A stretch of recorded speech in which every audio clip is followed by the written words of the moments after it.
Good morning. Welcome into the group stage. We are getting ready to start off with our first series of matches. We've got Chris against Sean. No, Richard. Sorry, excuse me. Jeez, I'm typing so many things in. Yeah. We're losing track of everybody's names. Quick matches, 2 ends, 5 stones each. It's going to take about 10, 15 minutes. We're going to have plenty of time switching back and forth between groups. So if this match gets boring, don't worry. 10 minutes later, there's going to be another one. So it's going to be that kind of day, rapid fire. We're going to try to stay on top of things and have some good time. Can we So, have a quick peek at the groups just as an introduction yeah, for this we'll do the series? groups. And here we go. We can see this. So we're starting off with the Group A match. Chris throwing the best LSD. So he is getting the #1 seed. He will be on all of his matches will be streamed as a result. He is getting the fortunate quirky scheduling quirk that allows that. They'll be facing Gregory, Jordi, Richard, and Mats. Jordi and Richard, both from the same club in the Netherlands, so I'm sure they're quite familiar with each other. They probably play with each other. If I'm not mistaken, they play on the same team together here in the Belgian league. So, yep. And Mats and Gregory also familiar with each other. So this should be an interesting thing. So we are going to give them the signal to head out onto the ice, and let's get started. All right. Signal has been given.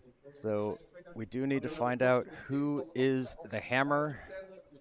But so the top seed, the better seed gets the choice of when they want the hammer. So better seed will always be red stones, but they might choose to have the hammer first end. They might have it in second, and there they go.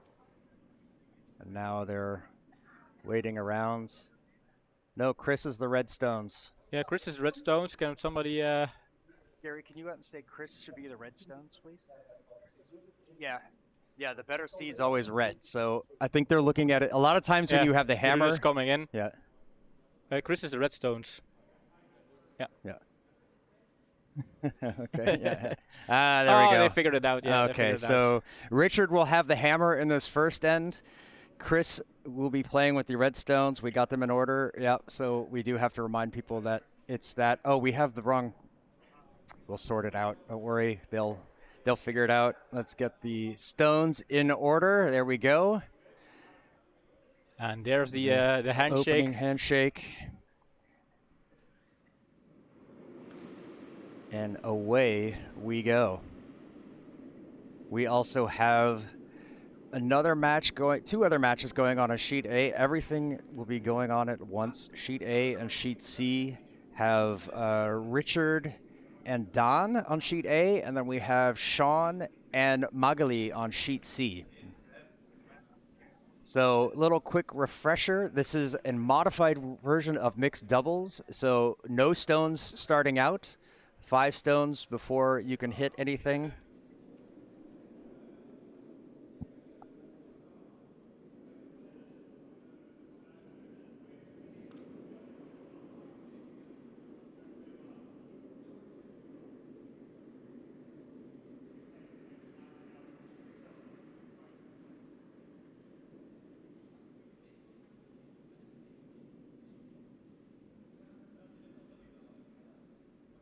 Sorry, solving a couple of technical questions here. Richard Stone gets around the guard, but does follow through the house. So, as I was saying, no takeouts in the first 5 stones. The center line rule does not apply, so they can move that stone off the way. You're not even allowed to take out your own stones. It's very much like mixed doubles. Yeah, we'll just kind of see how things go. Yeah, we noticed last year that the opening strategy was putting something center line top of the house. Because with the special free guard rule in the entire scoring area, that becomes an interesting strategy instead of having to set up with guards. This one coming up a little bit light. Might be another center guard. Yeah, usually you want to be able to throw something in the house. Actually, I was wrong. That looks like really good. Gonna get around there and tuck in top of the 4 behind the guard. Richard gonna try to sweep this one behind the tee. Is a little bit, but great stone there from Chris. Yeah, putting some pressure on. Now, a lot of times we have the players mic'd up, but with the so many going on, there are no mics out there, so we will try to keep the action going on. And I just noticed that the on-ice mics are not on, so let me bring those up. Oh, nope, sorry, wrong ones. And Daniel from Luxembourg is tapping into the stream this morning.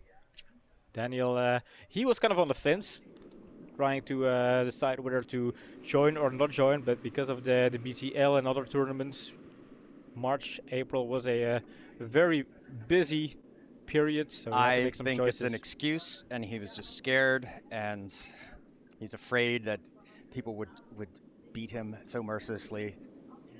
This one trying to come around the guard, but I think it's going to be just a little bit light. Yeah, just ticks off of it, ends up just a little bit short of the house. Taking off my jacket. This is oh, pretty warm off in to here. Work now. Okay. A likely story, but an acceptable story.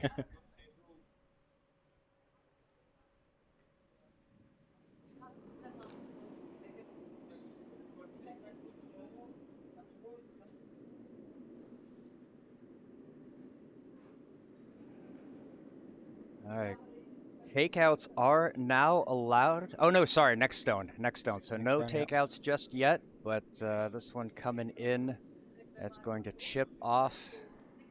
And Christoph kind of, ooh, that one slides a little bit further to the side than he might have liked. Still spins into the house, but gap stays open. So, you know, I'm seeing Richard, he's setting up there. You know, he's standing behind the tee line, getting ready to sweep. It's an interesting strategy. Last year, not many people bothered to sweep behind the tee line, saving their energy. This is a long day. We're starting out now, and we'll be finishing sometime around 8 o'clock in the evening. So it could be a potentially long day, a lot of sweeping. So got to save your strength. The mental strategy will also be important, I think. I think so too. I remember last year the event was split up in 2 days, and even then participating people were saying it is way more exhausting than they thought it would be. Just having to do everything by yourself, and it's also extremely fast paced. There is not a lot of thinking time. You're just like throw continuously. Yep. Yeah, there is that pressure, and yeah, it's a lot more thing. That one comes up light as well, so leaves the gap open for Christoph. I'm going to keep calling him Chris, and I know it should be Christoph. Yep.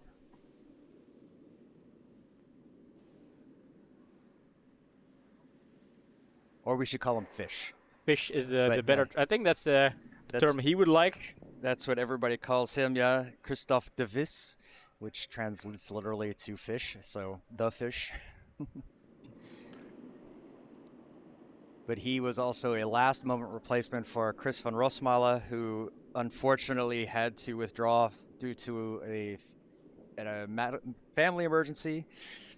We wish him all the best. Yep. But fortunately, Christoph was able to join in. We didn't even have to change the name tags or anything in the spreadsheet. Yeah, that was a kind of a fortunate thing. Oh, this one coming up light, but blocking off that gap. Let's see, how are they going to manage this? How is Richard going to get in there? He can play a hit, the in off. He can tap his own through up the left side. See if he can pull on an overhead from the sheets. We need the other overheads. Right, yeah. Oh, wrong one. Oops, there we go. That's the one we want. Yep. So far, Chris is sitting 2 here. Front is kind of blocked. Not that much space anymore. I think Richard is going to just do a come around or a hit and roll. Based on the speed, definitely hit and roll here, but not easy. Yeah, got to make sure it curls over enough. That's going to be on the outside. Take out maybe. And, oh, excellent! Oh, and he gets the double. So there it goes. All right. That is amazing. First shot of the match. Yeah, I think so. Oops, I got to remember to click that button. Yeah. Yeah, so far empty house, I think. Yeah, that cleared everything out. So yeah, nothing Nothing left there. That yellow is just biting. Possible chip from Richard, maybe? A little tick and roll in, but that's a pretty sharp angle to get. An excellent here for Richard to save his hammer. It looked a bit scary at some points. Fish was really setting up for a steal here, but Richard pulled through with an just amazing double takeout here. And now Chris has one goal going for this good come around. And then Ruben asking for a replay. We don't have that kind of technology just yet. Yeah, I think also for replay we noticed you need a bigger production crew to kind of set the replays ready and all of that. It's not always easy being a two-man team here. This one gotta get around that guard. Is it heavy enough? Oh, he just sneaks it in, and that's gonna just carry to the tee line. Richard trying to sweep it back to give him some room. Nice stone there from Fish. Oh, puts the pressure on. Steal is in play. Last season, Ruben, I had something where I tried getting a replay situation going, and it was difficult to get things organized. So I'm going to try maybe again this summer to figure something out if there's an easier way I can pull up the last clip. But with 4 cameras recording, it gets to be tricky to know, oh, which one has the best angle, and trying to still manage what's going on the match and the scoreboard. So great opening here for Curdia Legends 2. I think also already the quality of this game is rather high. I don't know who will fill up the scores. Is somebody operating the score sheet? But if so, then we will have a look at the updated standings right after this game, because things will shift around very, very quick in this tournament. I might have to get Jeff on that and allow him to do there. But yeah, we've got ways to do it. Oh, and it was hawked. It was hawked or touched. Oh, he burned the stone. Yeah, must have touched it. So that is a steal of 1. So Fish looking strong. He is going to go into his hammer end with a lead. So basically just needs to score 1. Doesn't need to be too aggressive. Can just get at it. Trying to look to see if anything's going on the other sheets. We see over on sheet A, Yellowstone took the hammer in the first end and scored 1. I'm not sure. I think that's Rick is the hammer. Or Rick was yellow. All right, so starting off end number 2. Richard needing a steal to at least secure a point. Yeah. This one eventually coming in to screen. There we go. Good start. It's a pretty safe stone. Can't play a hit. Gonna take away some of that. Gonna take away some of the angle to draw, the room to draw, but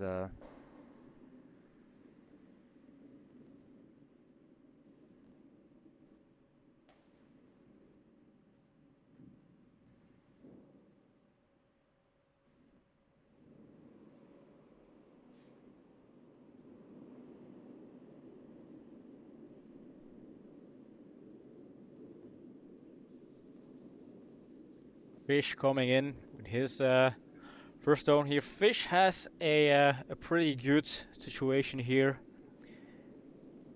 He has already the 1 on the board, and now he has the hammer, so looking to win his first game in the group stage, whereas gotta make sure that doesn't push it out, but pushes it deep enough, and I think Fish is now lying shot. Yep, does move it enough, keeps it in play.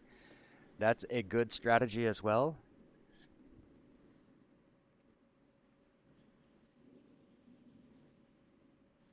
And good morning, everybody tuning in for this live stream of Curdia Legends 2. We have eyes on chat, and we can see already people rooting, commenting, watching the games, not just here in chat online, but also at the canteen, because we have 25 participants.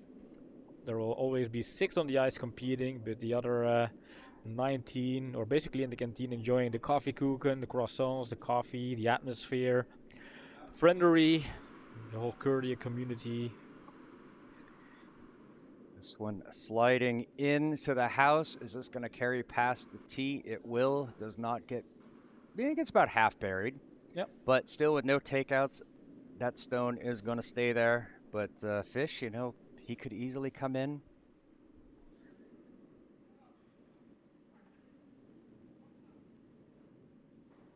Everybody's got their own sheets they're watching. We're hearing cheering. It's like, what did I miss on this one? No, it's over on the other sheet. Okay, so yeah, it's nice to have everybody here in the canteen. We've got a built-in audience. Yeah, we actually have a camera pointed at the canteen, so if something interesting is happening, we can always have a small peek. I'm not sure I set that up. The camera is up, but I'm not sure it's integrated into OBS. So, but maybe later today. Maybe later. This one is a little bit wide. I think it might be on that one in the back. You got to be careful though, because it's still not time for takeouts. Oh, it's starting to curl over, so that will just tick it. Ooh, just ever so slightly grazes it, not enough to move it. And we get the instant replay here because we've got one of the cameras is lagging, but hey, it helps us out. Yeah, well, we can talk around it. I think the instant replay is a nice feature. It's not a bug, it's always a feature. It was jinxed by Ruben, kind of calling it out, hey, I want replays. Then the camera decided, well, I'm just going to be a little bit lazy and give you the replays. But interesting setup so far here. If Richard can make like a good follow-up draw, something center line top 4, and all of a sudden he's setting up for a steal of soup, potentially winning this game. Yeah, that would be a great result. And first match of the day, first exciting result. So these first 5 stones, a lot of just, okay, let's get him in the house, let's set things up, and then we're going to see some things happen after this. This one coming in nicely. That's nice. Going to be right there on top of it. Oh my God. Right there. Perfect spot there. That is a 4 out of 4 if I've ever seen one. Yeah. Richard can be extremely happy about that one. And half buried. The new replay function is great. Thank you, Daniel. All right. So now Fish needing to spend some time and think about what he is going to do.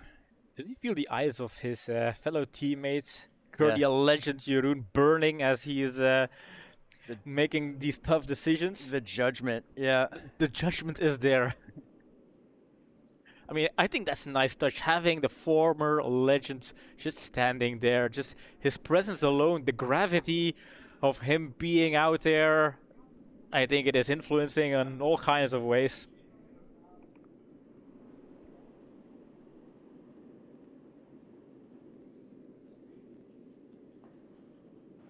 All right, coming down, probably going to have a little bit of weight. See if he can't move something out of there. Looks pretty good, or it's wide of the guard, but maybe wide of that top stone. Yeah, clips one.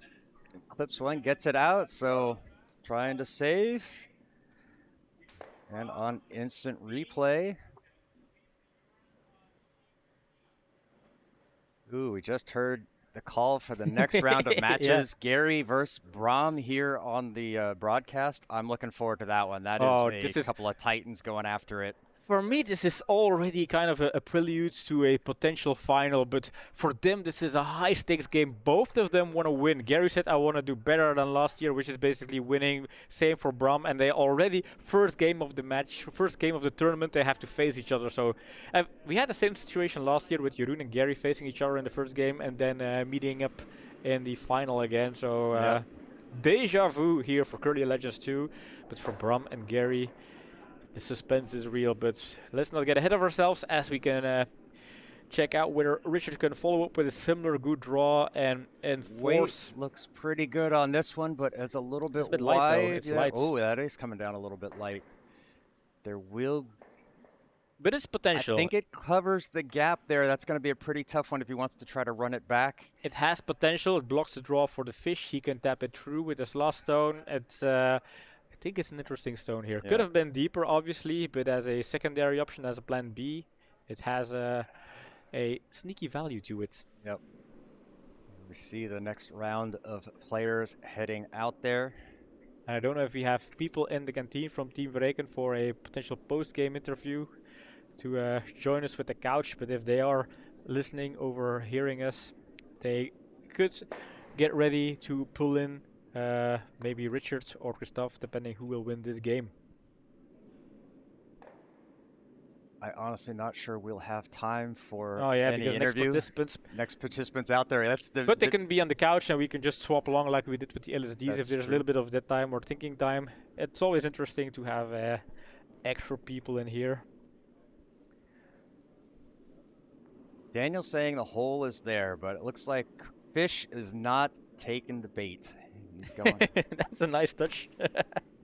Like that. How long did you were kind of sitting on that one, John? No, that just jumped straight into my head right then. That was off the cuff. This one curling over. Is it going to curl too much? Needs to be just outside the nose. Oh, it didn't curl enough. And slides it by, and that is going to give Richard that extra point, but it does open things up. It opened things up, but look at it. Richard is sitting shot and second, so he doesn't really have to go for a perfect draw. Even something closing the gap on the center line could be good enough for Fish to try something difficult. Again, shot and second shot for Richard, virtually just winning right about the there game would here. Be perfect, yeah. That would make it tough. So any good center stone and Richard is off. And even if it's not perfect, the pressure is still on Fish to secure a win or maybe go for a tie here. Richard's final stone of this second end.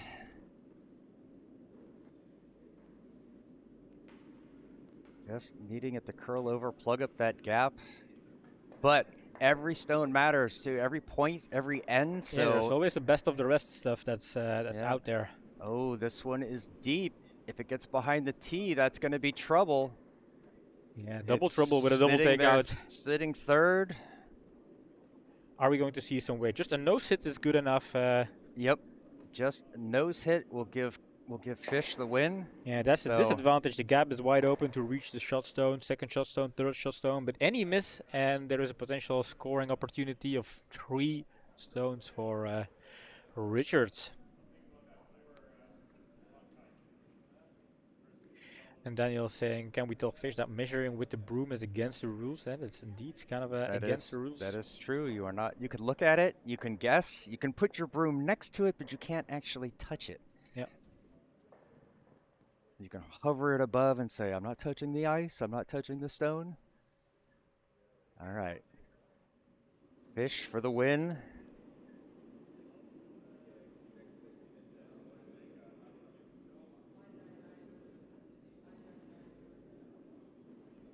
Staying off it, trying to catch the He's wide. line. He's wide, John. This is very wide, yeah. Oh, no. Is that going to chip? Oh, he should have swept it maybe to keep it on the outside part of the nose. Oh, lucky plan B. Oh, and he gets the tap through, and he gets a tie. He gets a tie. So that was a very fortunate plan B there. So comes down to the final stone. Chris being just a little bit wide, so he and Richard will split the points. First match done. First tie of the tournament. Gonna see what happened over on sheet A. Don scored 3 with his hammer to win 3-1 over Richard. And over on sheet C, who is red, that would be Sean. Sean defeating Magali 3-0 with 2 stolen ends. So and exciting. I have to wait for scores to enter in the sheet for the group standings to be updated. But while we are doing that, players are warming up for the second match. And give me a moment. Oh, well, I'm going to do some tech stuff so you can talk. Yeah, I'm going to talk to Tur. I'm going to go to the booth and talk to Tur. That's even more fun.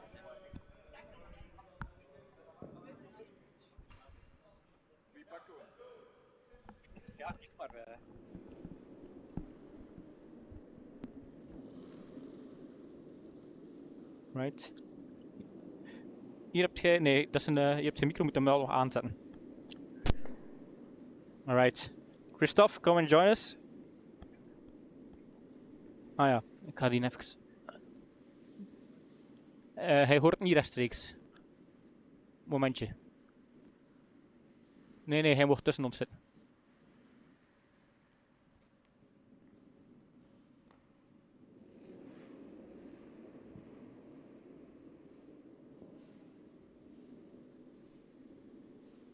All right, I think John can pop us over to the lounge and give us a thumbs up once we're live. Okay, we are here in our beautiful lounge, and you are wearing an interesting hat, Stuur. Can you tell us a little bit more about that one?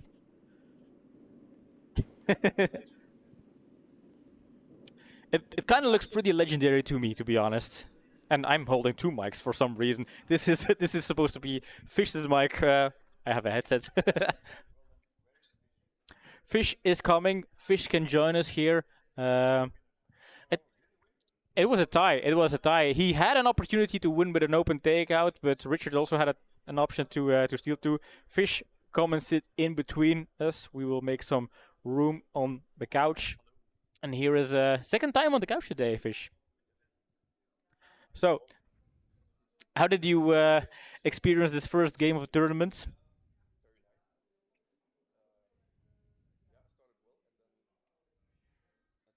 Yeah. Yeah, short summary.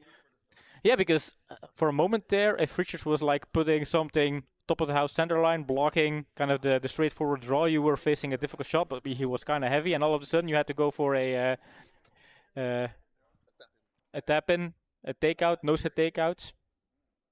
And then you can switch mics maybe. Oh. No, it's. Oh, we. Oh yeah, we have no mute. Fish is muted. Is Stuur also muted?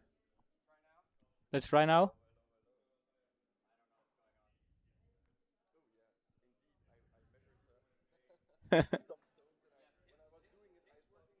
All right, I'm working, so I'll just ask you questions and you can just talk into my mic. All right. Okay, so be very close. We'll make this a special cozy stream so far until we fix the mics for the next round. But yeah, Fish, how did you experience the first one? They start. Oh, yeah, they started. Well, thank you for being in our booth. Yeah, this will be a click. We'll get some experience, but I'll go join John now. Yes.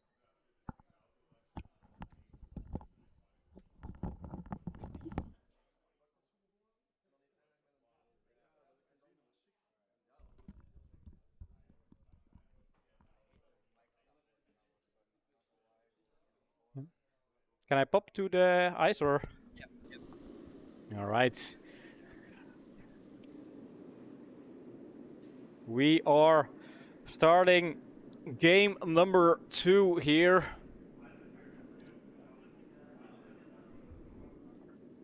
This is a pretty strong game. Bram mentioned already this is a potential group of death kind of situation here with Bram and Gary.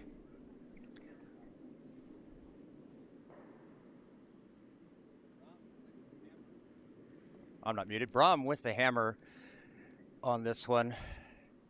So Gary, the better seed, opting for the hammer in the second end. And I'm hoping we've gotten some of the gremlins out. I do not know what happened with the microphones over on the lounge. They were working earlier. Yeah, well, we'll stopped. fix that. It's good that we have the headset working already. And it's good that we have people in chat already kind of picking up that. We'll fix that later. This is a pretty intense event running the show. This is what happens when it's live. Yeah, we probably need like a technical stage director as well as the tournament director. Jeff making sure everybody getting out there on time. Bram sneaking this one in.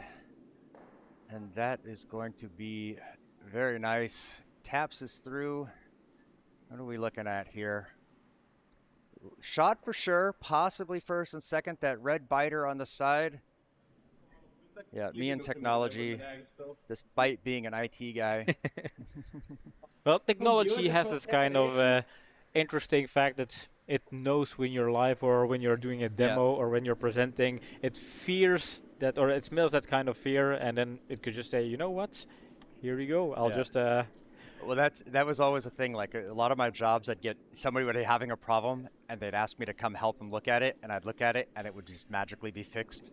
So one of my companies, they used to joke that I was technology Jesus, technical Jesus. Not technologies, but technology Jesus. Yeah, technologies would have been a better. Yeah. Yeah, that's a nice one. So, Yeah, and Daniel's saying this is also why you're not playing in a tournament. I mean, well, because this is I'm also broadcasting it. Yeah, yeah. could you imagine if we were trying to play in this and swapping in and out of the booth, and then technical things happening? So, Gary getting the hit. That's going to chip and roll out. Oh, and freezes nicely over the top of his. So strong setup there. Yeah, extremely strong setup so far. Things are already a little bit, yeah, I wouldn't call it scary as of yet, but I think if you are Brom and you're here in it to win, you know this is a group update. Yeah. You can already fear, whew, this cannot slip out of my hands. I mean, these games are extremely short, right? 1 or 2 misses and all of a sudden you're facing a potential loss. You can see Annemiek and Bart Klomp sitting in the back behind the glass, also watching their group members perform in this game, scouting here. See a potential double and roll over, but Brom opting for more of a lighter.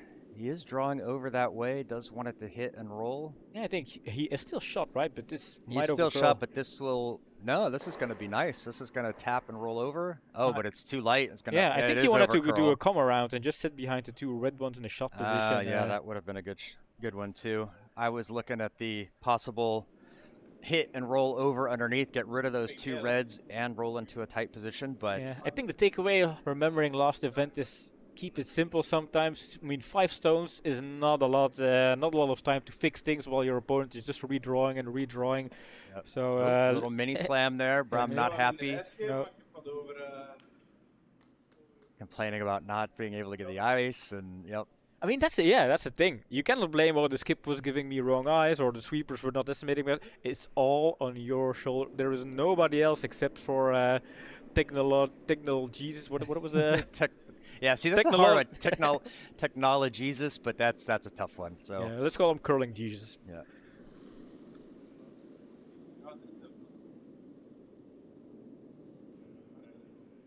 So with that tap, you know, Gary got moved into the shot position for sure, so he might want to try to guard this up, so, or tap back this red one. I think it's going to over curl if he's trying for the tap back, yeah, but he is going to set up a nice well, little split. Yeah, that's another one into the scoring. Red is shot, second shot, potentially even third shot. Yep. Brom is looking at options lying here. 3. Oof, and 3 kind of nicely scattered around the edges of the 4 foot. Difficult situation for Brom. And I was going to mention, does it make a difference, Gary, having the experience of playing Curdia Legends 1, reaching the final, knowing how these kind of 1v1 games are being played versus Brom, good curler, but he is new to this format, new to this tournament. Are we seeing a experience gap in this game? That's a possibility now. I mean, there's a couple of doubles here, but they don't really help. If I'm seeing this right, he could double this like that, and so that'll shoot through here, that'll shoot. Shooter would sit shot, but it would only score 1. You have a hit and roll here, but that again would still only score 1. So Gary really putting the pressure on with this one. Really not allowing Brom to score much on his, because I don't see a triple. And yeah, I don't see updated group standings so far. I think the scores, I don't know where people No, are. I have to. They're not entering them yet, so I have to go get somebody to do that. But they're writing them down, right?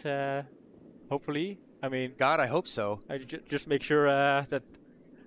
Because maybe the people on the ice think somebody's noting it, but if you have the bystander effect potentially.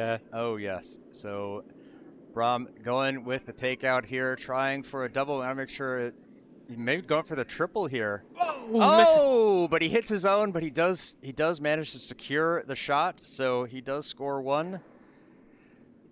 That was a risk. He's playing for the triple, or at least a double or something, but yeah, got lucky and missed that out. So yeah, we're gonna make sure we don't lose the first round scores.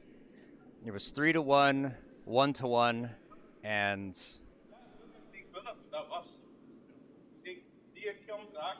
and 3-0. I know the scores for the first ones. I'm going to go help them out with the scores as Brom starts things off here in end number 2. He leads at 1-0, does not have the hammer.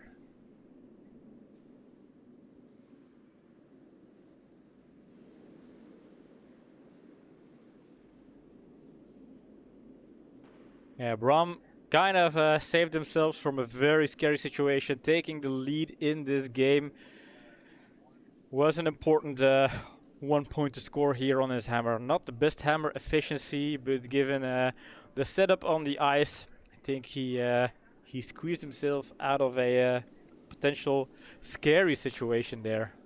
Yeah, that could have been bad, giving up a steal of 3. Giving up a steal of 3 in the first end, and then giving up the hammer and not having the hammer next. It would be, yeah, a rough way to start, because every stone counts, every end counts. So this tiebreakers are going to come into play.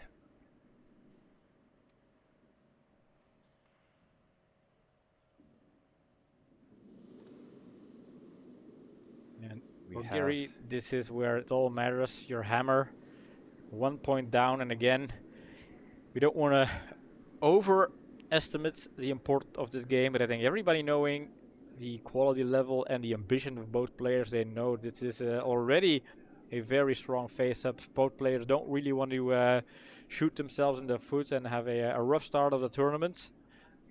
This one carries in, settles down in the back of the 8-foot, is sitting shots. Normally, you don't want things behind the tee, but still no takeouts allowed yet. That's not really a problem just yet.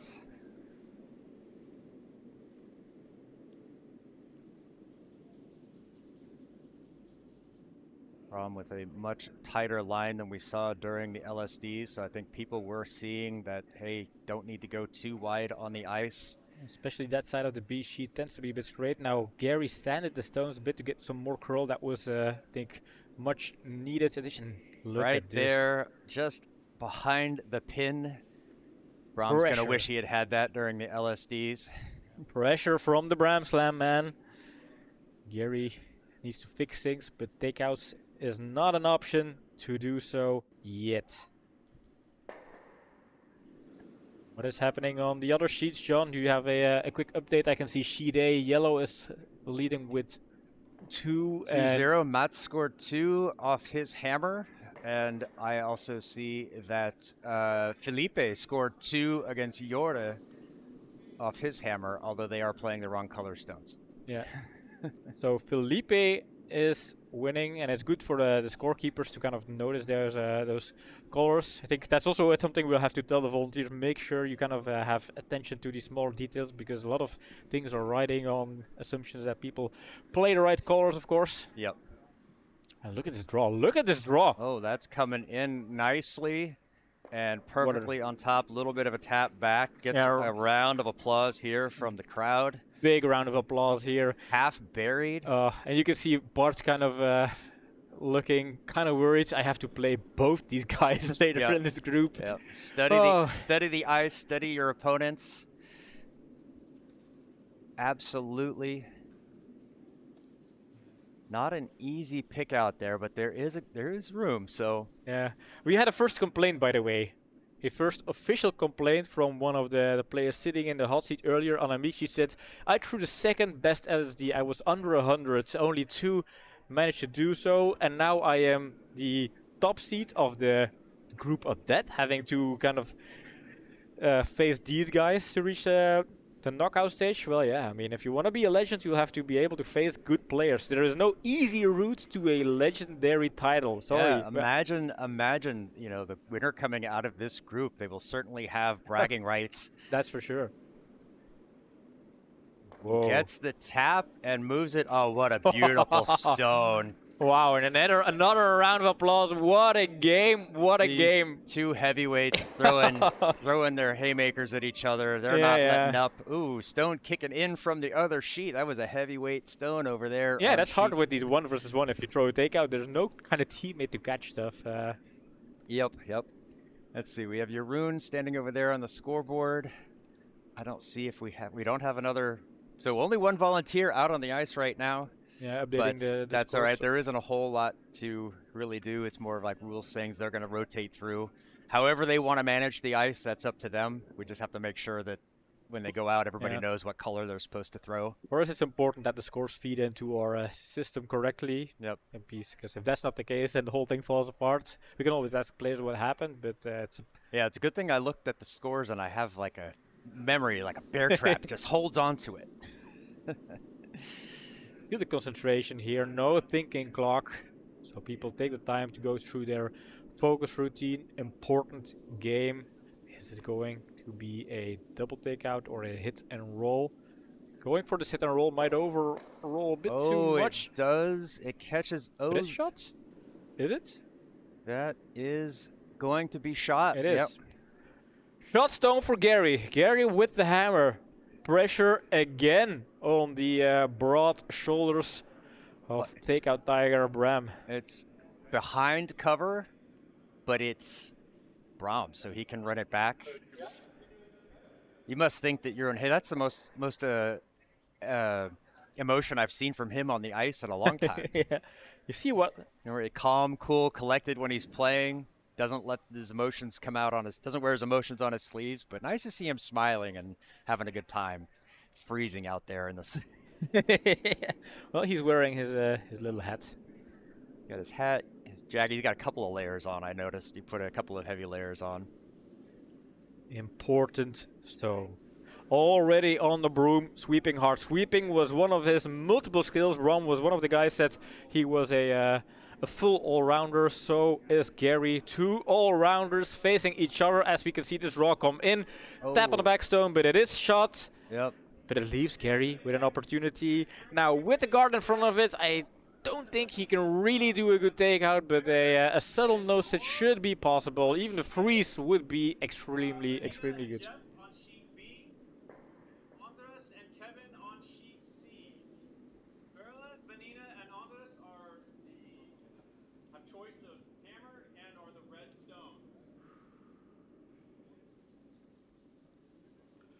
Yeah, I'm pretty happy that we have your brother Jeff announcing stuff and already kind of repeating those little bit important details. Yeah. Who has the hammer? Who has the color? I think it's nice to just say it once, but just kind of repeating it for every session so people don't forget. Oh, lots of thinking time consumed here. Bram is sitting down. Did we miss out on something? I think he swept pretty hard on that last one. Maybe he's just conserving his energy.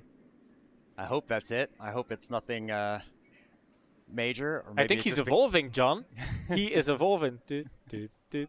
Like Pokemon. Oh, yeah. See, I missed the whole Pokemon thing. Yeah, so. that is a 90s generation. Yeah, that was after me and before my kids. So I know of Pokemon, but that's about it. Yeah, this year they have the 30th anniversary celebration of Pokemon.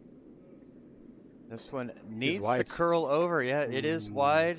Yeah, that one's going to just stay out there. Bram is taking this one, getting ready to sweep, but I don't think that will be needed.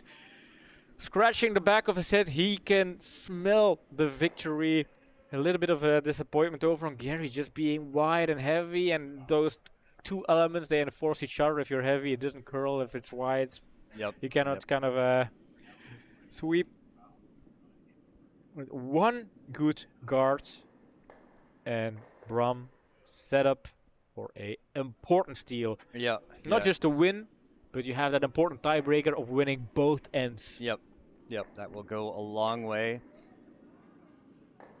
Quite often they use head-to-head as a tiebreaker. So if Gary and Tom, but not in this case, it's too difficult to program in Excel. So no head-to-head tiebreakers, but the tiebreakers are points scored, ends won, stones scored, and LSD.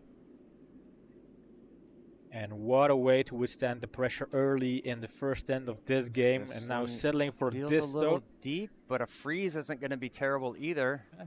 I think freeze is also pretty nice. Has a small tap though. Oh, what changed with the tap? What changed with the tap? Yeah, there is enough room behind the shot stone to just nose hit, tap it back, and be shot. Yep. So a good nose hits, and Gary is back on track. It will be potentially for two, because if you tap yellow back, because of that second shot stone, the Yeah, red this stone. could be for the win. So I believe that it would go back if we can look over top.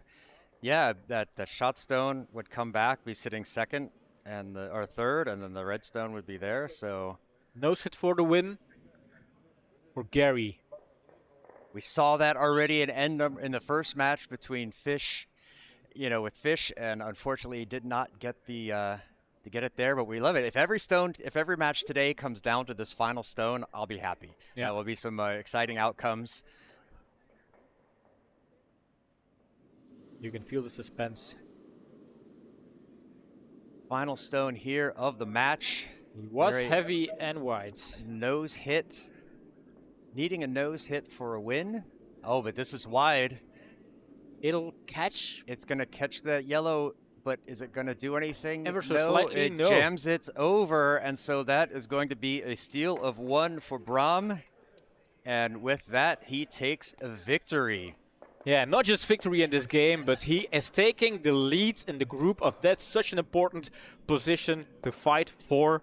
And we are waiting for the other standing as every game result is entered. Just finished. All right, let's have a quick peek at the group standings then, because this is the easiest way to update people of what is happening so far. That, so we're going to come back here, and then we'll look at the groups. There we go. So in the group stage, we have Mats winning his game, leading Group A. Felipe leading Group D. Bram leading Group B. And Dan leading Group C. So a lot of power here. First rounds of games, but yeah, Group E is still waiting for a first match. So Vela as a LSD Group seed winner is taking the bragging rights, but yeah, such an important fight there. Yep. And everybody is out on the ice. Now Andres finally getting out there as usual, always the last one. You tell him it's time to get on the ice, and that's when he decides he needs something to drink. Fortunately, he's on sheet C, so we can give them the thumbs up to start. As soon as Jeff looks over at me. Yep. And, well, Vinian is going to start us off. Throwing your red stones. She has the better. She gets the choice. She's taking hammer second. Yeah, I think that was the case mostly last year as well. Yeah. We have a bit of a pink face-off here. The Broomies, they wear pink, but also the Shrimps are also wear pink. Although Jeff, I don't think, is wearing his pink Shrimps sweatshirt. Yeah, they are not allowed to wear their pink shirts. We we forbid them to wear them. You know why? Because they promised us to put the Curdia logos on the shirt. Because we streamed Shrimps A versus Shrimps 1. That was back in January, and now we are April 4th, and we're still waiting for that.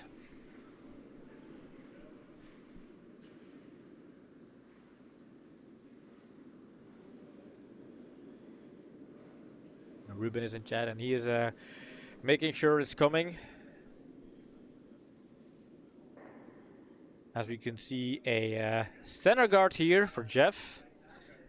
Vanina with an excellent first stone. I think that is kind of a meta strategy here so far with Curdia Legends having your first stone kind of center line, top 4, at least top of the house. Can take it out and then start defending that shot stone. And in the back, the boss has arrived. The boss is in the building. He was a bit under the weather. He texted me this morning that he didn't feel that great. He didn't have a good night's rest, so he joined a bit later. But we are happy to have Timo here joining us as well, helping us out, volunteering, organizing this tournament. Because as we mentioned, this is a fundraiser for Curdia. This is a way for us to keep us going. I think everybody is liking what we're doing so far, enjoying Curdia TV, having Curdia curling on stream, but it takes a lot of time and effort, and also a little bit of finances. So this helps us out, but also this is a fundraiser for Team Verreken. We will donate a substantial amount of money for Team Verreken to support them in their mission to do even better than the gold medal they earned at winning Worlds B. In their quest for world domination. Yeah, this is the correct We want to be the support for them. So if you guys want to help us out, I don't have a button for that. Where did my button go? Crud. I usually have buttons for links and everything like that. This one also coming up light, trying to go around the outside. Jeff needing to put a little bit more weight behind his stones. We know he's got it. Yep. And I think this is one of the matchups. This is the biggest person in the tournament against maybe the smallest person in the tournament as far as weight difference. Yeah, that's definitely the case.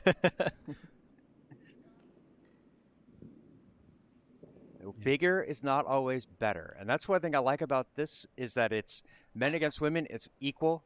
There's no like extra advantage from having like 3 giant men sweep your stone. It's all on you, so yeah, Vanina was here to train this week. A couple of days. And she has high expectations for her personal curling career, so this is also kind of a nice check-in, since this is an individual tournament, to see how you compete compared to other nice club one players. that's going to tap in. It's going to roll over. Now she's sitting 3. She's got a nice little stacked guard over that shot stone. 3 in the house. Vanina, for those of you who don't know, is my mixed doubles partner. We are entered in the Belgian Challenger next month. We will be playing, or it's in May, I believe. I guess that is next month. Yeah. It's already April. It already did switch over to April. I forgot. She will be my partner. We will be challenging Pim and Annemiek. Ah, yes. A interesting duel to look forward to, competing against John for a national jersey. This one on the nose. Is it going to be enough to catch that one in the back? Oh! Yeah, he does. There's the excitement. What a zone!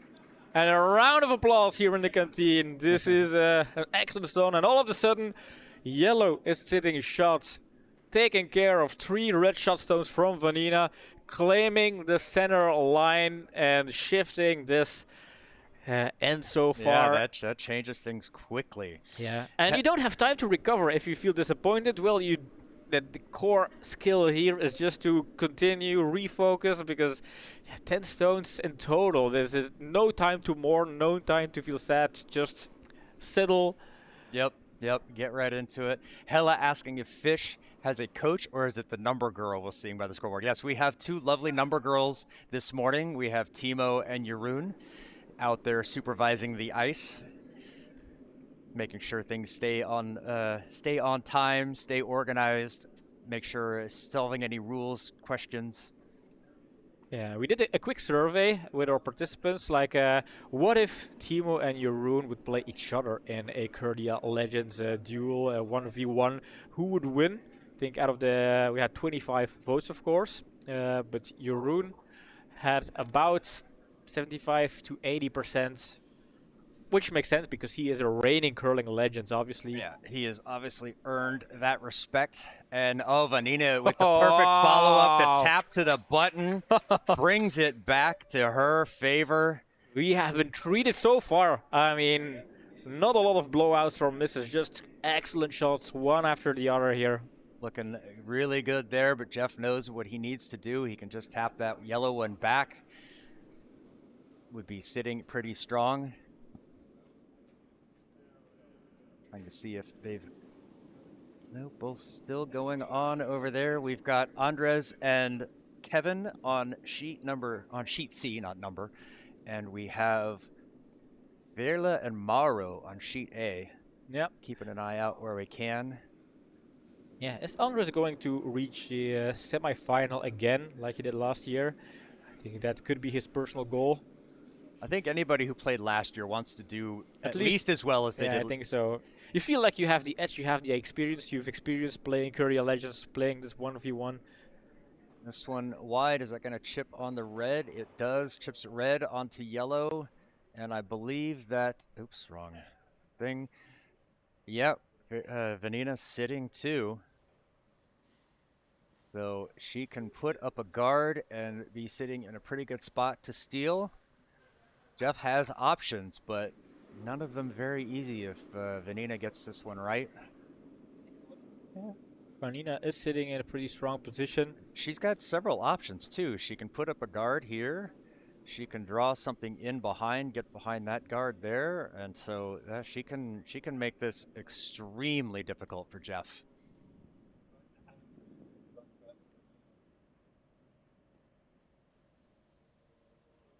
And lots of people in the background. I mean, now they're behind you, but in the crucial end, you'll be throwing towards the canteen, watching your opponents in the eyes. I think that's such a nice thing. You're not playing for an empty stand here today at Curdia Legends.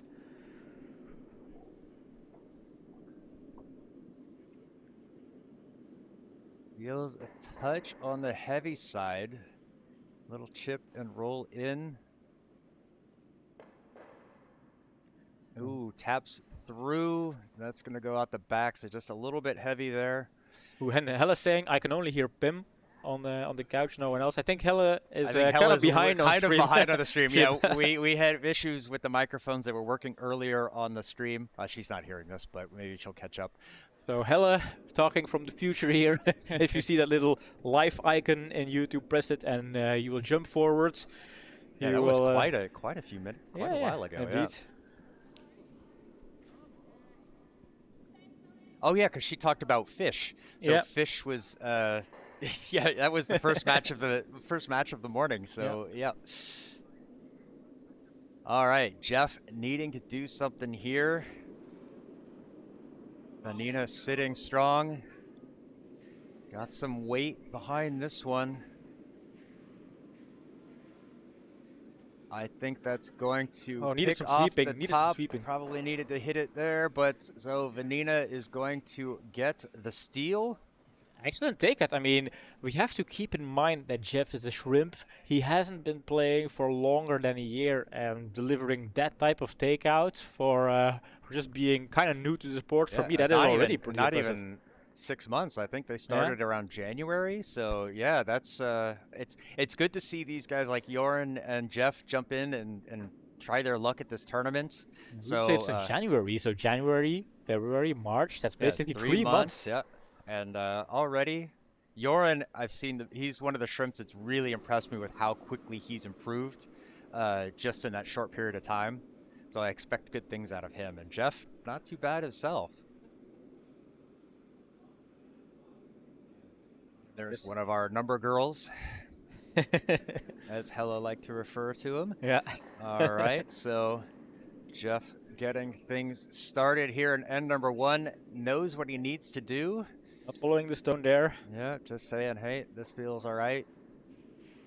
Oh, now feeling like he needs to chase it. Yeah.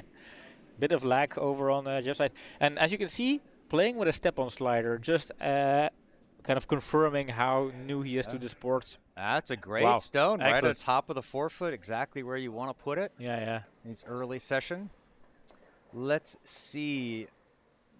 Mauro,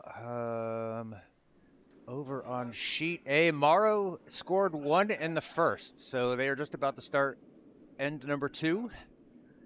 And over on sheet C, Kevin scored 2 to lead Andres. So Andres Gent bringing their first victory tonight. Yeah, Andres this morning.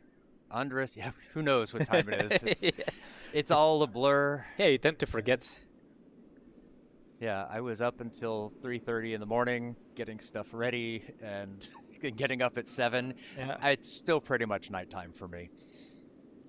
Yeah, this kind of events, it feels like you're just going around the clock, organizing things, last minute changes. But the most important thing is the players enjoy themselves and the viewers enjoy themselves. Yeah. Oh, with the tap, that needs to stay in play. And it does. Excellent stone from Vanina there. Ruben saying, Joran is a studying and training maniac, and Jeff is the raw, duvel-loving talent. And Messi versus Ronaldo. I love that. I love that. And that's the great thing. There's like different styles of people who are focused and want to learn and train hard versus like, I'm here to have fun, you know, and they're just natural talents at it. That's also the nice thing with being such a niche sport, especially also in Belgium in general, but especially in Belgium, is you can pick it up and in a couple of years you can be pretty close to like the better level in Belgium, even trying to compete with the better teams. So if you This have one that talent, coming in, settling down on the back 4. Ooh, just drifts back 8. So not shot. Vanina's got an option here. For Vanina, all she needs to do is make sure she can score with her last stone. She doesn't need to worry about anything else, and she already has the lead. So just basically make sure Jeff can't do anything, although she cannot hit just yet. So another draw.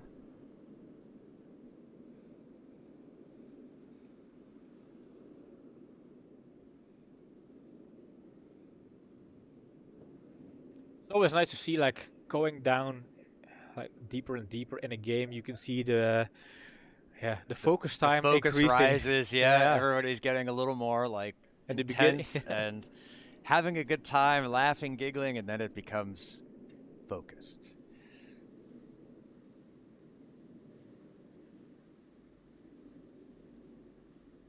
Now staying outside that eye, so that's probably going to be a little wide, but a freeze up on that yellow won't be a bad idea. Starting to curl over, weight looks good. Might Ooh, tap it's and roll to just the not side. curling enough. And just a tap and roll off to the side. Collective groan in the crowd here was kind of it's fun to hear how everybody's kind of getting intense and watching these stones and watching everybody else's matches. It's really nice. I love that. I love that. That's kind of how the clubhouse environment has come in. Timo super excited. Yeah. He was not feeling all that great, so Yeah. I think that tells.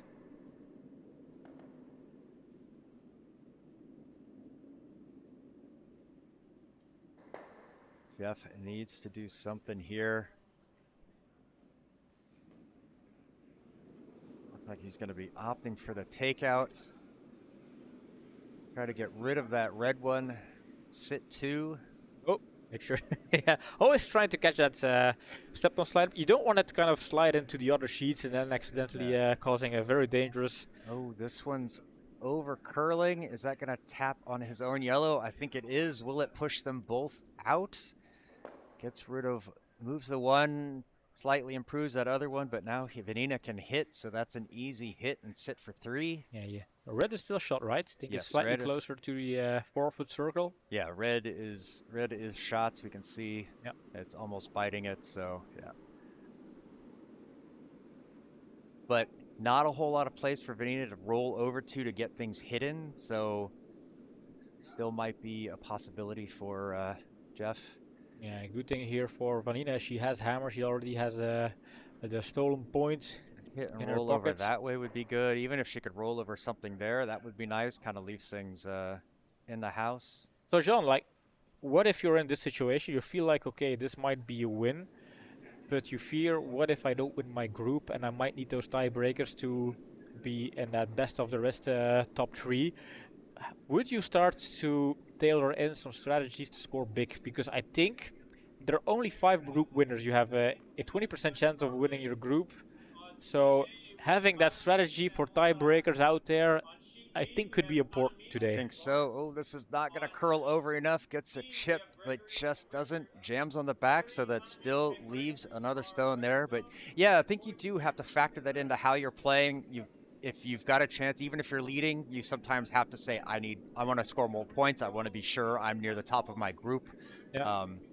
Yeah, I think that's very much an important strategy to have. It's so easy to say that kind of stuff, as if you can directly influence the amount of points you could score, and then Yeah, you still have the other player, so you've got to start looking at, well, how can I force them into not scoring or making difficult shots? And with the stones, fewer stones, so you see fewer guards, so it's a little bit trickier to hide. could it be also a counter strategy if you're seeing your opponent has having a lot of stones and you know they're close to that top 3 to do some damage control stuff, or is it just too much of a risk? And Ooh, that's a tough one because you don't the delta is not calculated, so it's really only how much you lead or win by, so or how much you score. So yeah, that's a little bit tricky to say start playing counter needs to be shot, or at least he wants to be shot, but anything on that. This one is going to come in, It bites is the shot. forefoot. That is shot.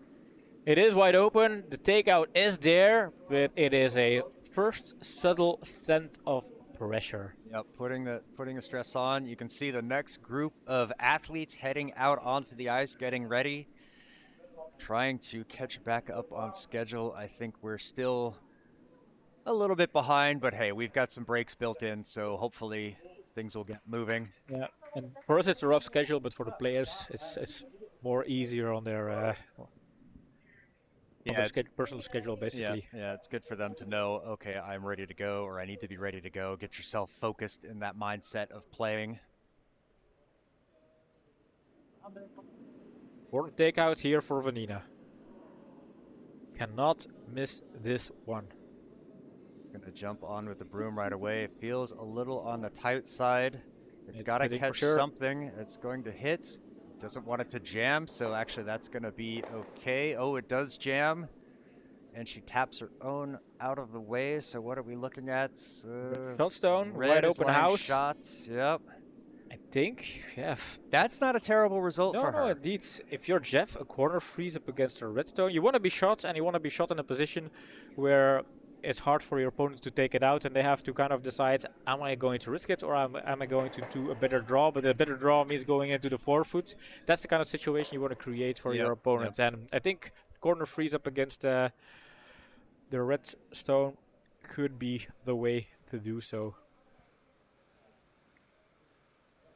Getting a look over on sheet C. I see they're down to the final stone. Andres sitting 1 but needing 2 to tie, looking to see if there is a way for him to score 3. It does not look like it, so needing a good shot to score. Jeff here trying to set up a big steal, but this one's not going to curl enough.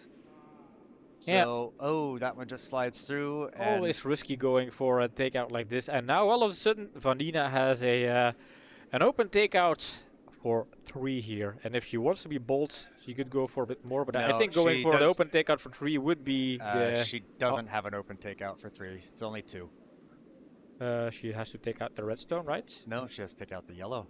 She's red. Oh, yeah, I was confused. Yeah. I'm usually the one who gets that wrong.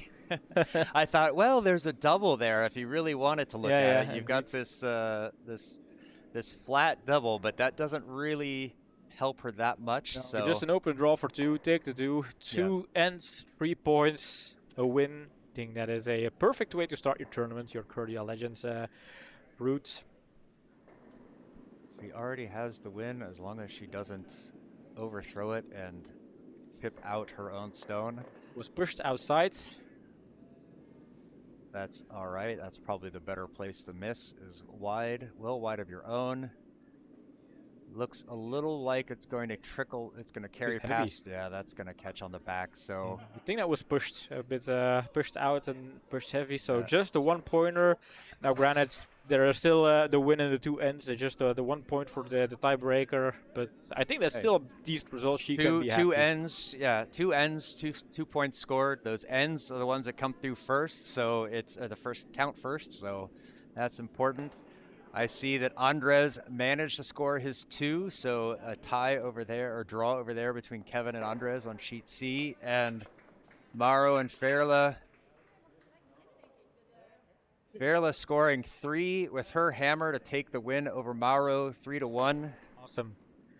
Yeah, and we can have a quick peek over to the groups as we are switching around again. Bart and Annemiek are getting ready. Start their games, and you can see Vanina taking the leads in Group C. Better tiebreaker than Dan, so it's important, these tiebreakers. Only 2 ends, 5 stones. There is not a lot of margin to score big. And now with no, Annemiek, you said it backwards. You confused me. Kinemak. You said Bart's name first, and I assume that's the Reds. Oh, no, he's not red. Yeah, so important game here. We had 2 big show-offs. Gary versus Bram, and now Annemiek versus Bart. Will Bram keep the top position in Group B, or will Bart or Annemiek claim that? I am not going to be all secretive about it. I am obviously rooting for Annemiek. And in some sports, it's like a no-go to express a favorite. But since so many Here, no. people know that we're a married couple, it would be, I think, a little bit of a hypocrite to pretend I'm not Yeah, having a small absolutely. favor for Annemiek. This one carrying into the back of the forefoot.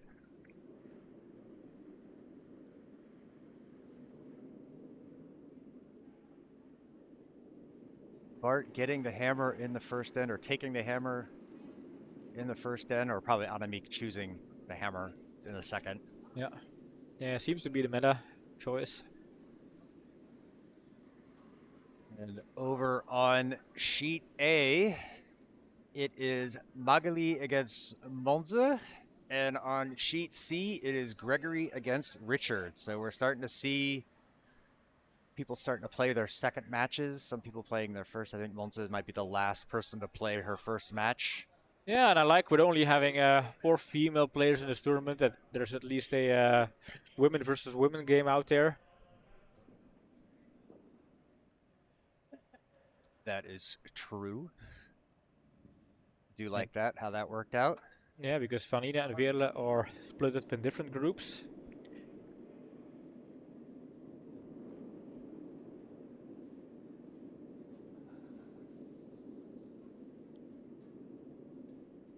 Bart is sitting pretty strong. Shot stone from the T line. Beak is going for a another draw. This one a little bit on the wide side. Picks up curl though. Trying to make sure it comes in and sits above T. Oh, great response on Annemiek, showing why she had the best overall LSD for a long time until a fish knocked her off. He was in the hot seat. He is proving her T-line weight skills again this morning. And yeah, she's the lead of Nyan Curl, so that is also kind of the practice where she wants to be, she wants to excel in. Super important skill with mixed doubles. She giving him the line call? No, sometimes it's like a friendly gesture if somebody asks like who's sitting shot, second or third.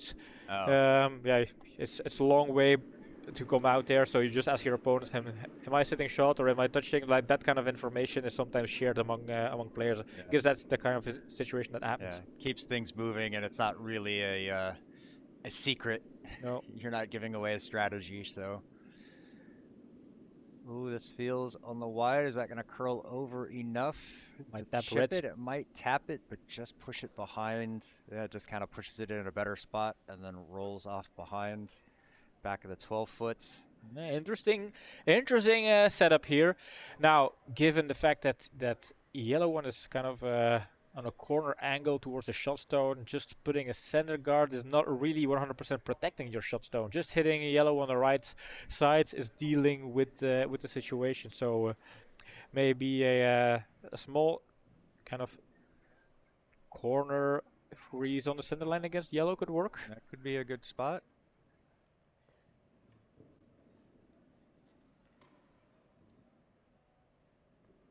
I mean, I wouldn't hate a hit and roll, like a very light one, just to kind of deal with that yellow one. I mean, get it out of the way. Like basically, even at the worst, you're just taking something away from Bart. You know. Yeah.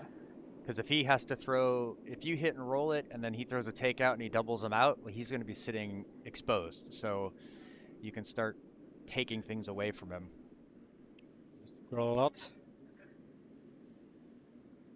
Looking for that center line stays wide a bit so far. Yeah, that's going to curl around late.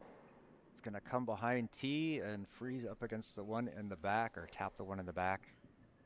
Not the worst. I mean, no, not a terrible position. Just obviously would have liked that one up higher. I think she was playing for that guard. Yeah, I think so too.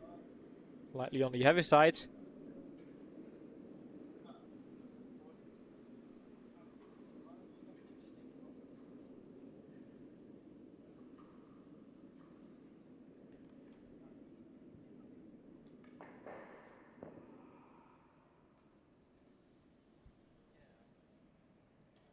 You can see already in this end, you're coming down to money time.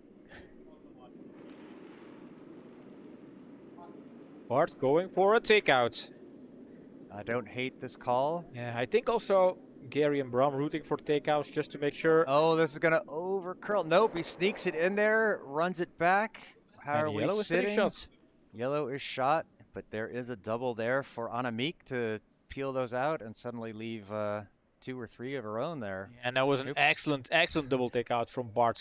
There you go. So there it is. subtle, going for that nose hit, but performed in a way that is shot of the match worthy, in my opinion. Oops, I didn't click it.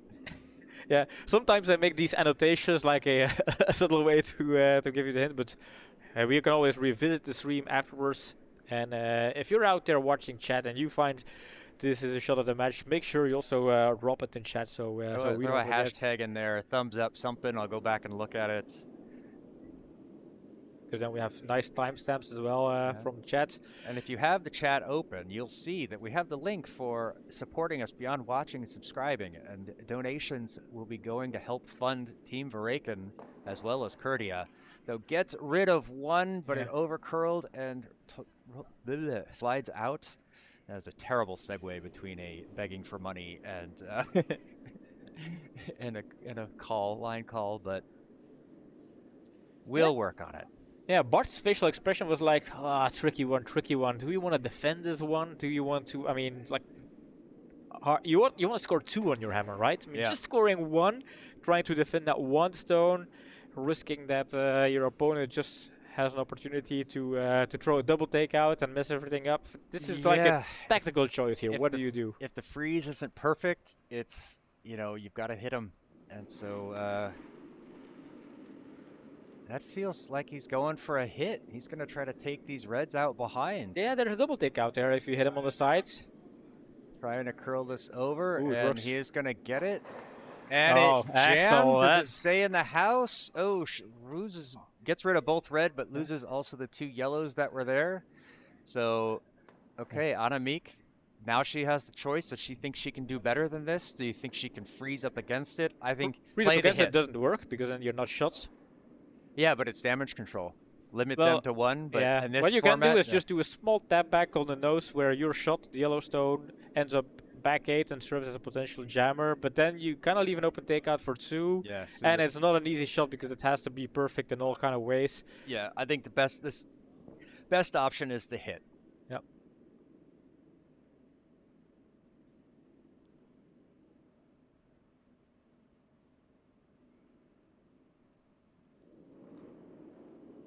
Yeah, I wouldn't mind just nose hit takeouts and then forcing your opponent to do a takeout for 1. Yeah, obviously sitting would be the best, but even if it, you know, if she was to hit and roll and roll out, that would also be okay. But I like this one. Yeah, sitting there now it forces. Whoa! Oh, I thought there was another stone coming. No, we had the wrong hammer. Okay, so we were kind of they had the hammer in the wrong spot when they started. So either way, then a good hard-fought point for Anamik here with the hammerstone. Yep. All right. So we will pop that back, and then Anamik scored 1. All right. So Anamik leading in this face-off, this curling duel. Oh, you know what? We must have missed Bart's first stone because I thought Anamik threw the first stone. That's probably why I had it. But either way, we're on top of it now. Anamik took the lead, scored 1. But now she has to defend that lead. Yeah. So the good thing is you already have that 1 point. Yeah. Tiebreaker-wise, you're not facing a and this double loss. Is an absolutely perfect opener. Oh, just keeps drifting just past the tee. I mean, not a bad stone in anything, but just wanted that just a stone shorter, stone and a half lighter, and that's sitting above the tee line, above the pin, and. It's always cool when we can be overcritical about these kind of stuff and then rewatching the LSD challenge and just know how people struggle to stay under like 100s. But yeah, this was slightly too deep. Gives Bart an option to freeze up against it or just put something in front of it. But yeah, too deep. It is basically touching the inner white. Bart stays wide a bit. Yeah. This one's going to come down, probably sit on the tee, maybe a little bit past as well. Just Oh, wow. past. I mean, like, Who shot now? I think it would be Anamik, but just Yeah, barely. Annemiek, but indeed, just barely. I think that was really just the width of the line more than like, oh, Yeah. it was slightly wider from Bart. And so I see they're playing the wrong stones on sheet C. I think this is going to be a story the entire tournament. Yeah. Teams picking the wrong stones. But it's good that Tom is double checking. Tom is entering the scores in the sheet, and he's confirming they're which player on top of it. Yeah. Yeah, and most of the faces are familiar. It's way harder to do that with participants you don't know who's who. So over on sheet C, Richard playing Gregory. Richard scored 3 in the first, so Gregory has his work cut out for him. Annemiek with another draw coming down here. I think she would like to see like a nice little freeze. It would be nice. Looks pretty good. Dutch heavy though. Is gonna tap, but that will tap and freeze up against. Yeah, moves things around. That's a good spot. Yeah, it is shot. It has that yellow stone slightly jamming. Yeah.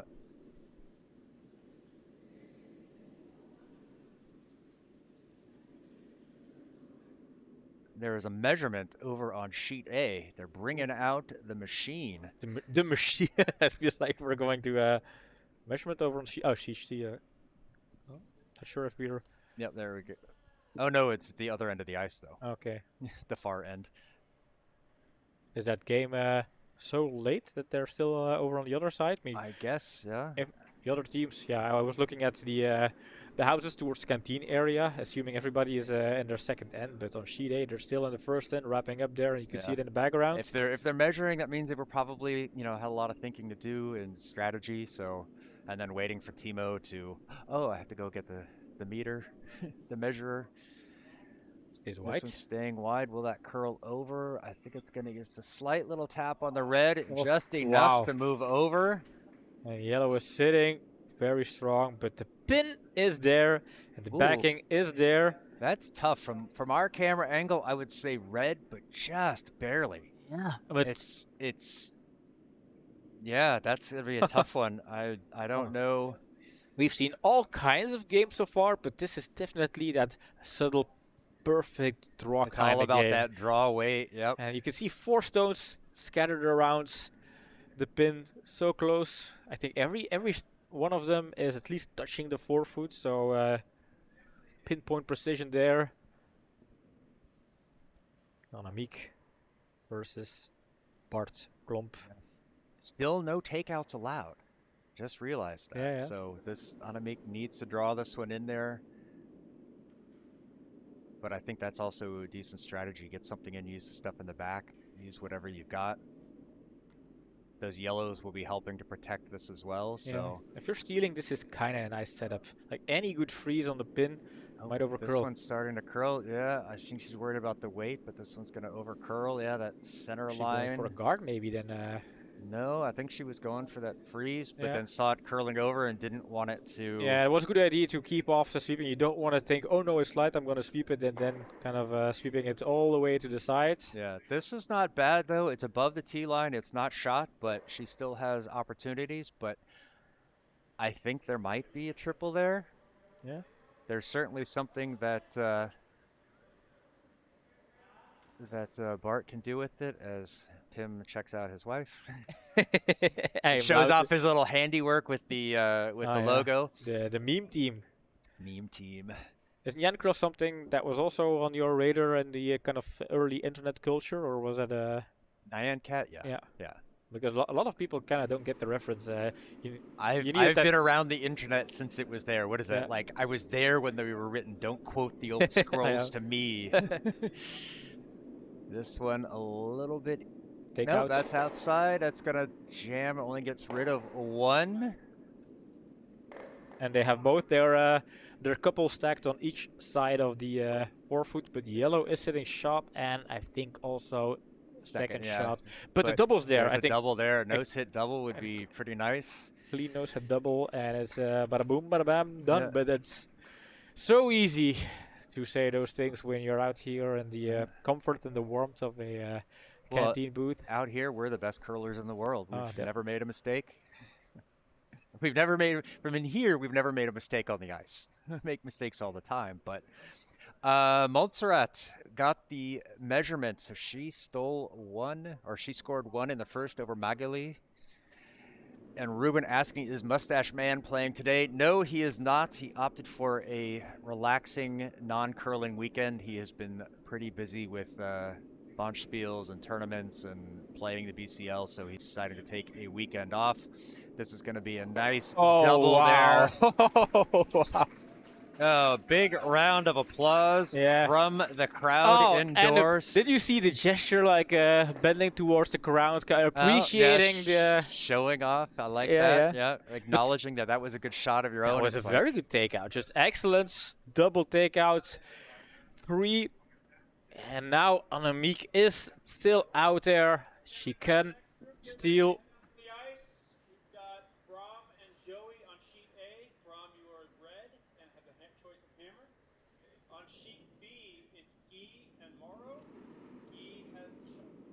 Important stone here for Bart, dealing with 3 shot stones from red, but pin is wide open. But pin doesn't have any backing, so where do you put it here? Oh, he was going for a hit and roll maybe? This would be a good strategy. He gets the hit, and now is that going to roll over there? Oh, wow. That is an impressive stone there.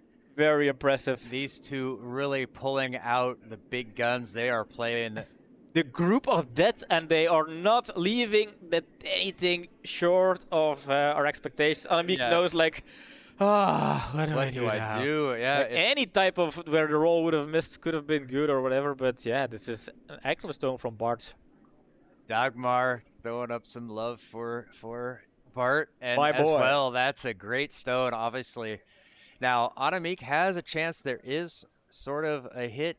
If she gets it, there's a takeout. There's a takeout. It could roll, but it might move this one. This might kick over. It's hard to know. Maybe it's all clear, but at the same time, if she wants to score. Given that a freeze is pretty hard, maybe a takeout could be a kind of decent option. I mean, if yellow's gone, you're going in for a tie, right? You have the 1 point. Bart can only score 1, so you have the tie in the back. It's kind of it's to protect point for herself. So yeah, this is her last chance. She needs to do something with this. I don't hate a takeout here. Nope.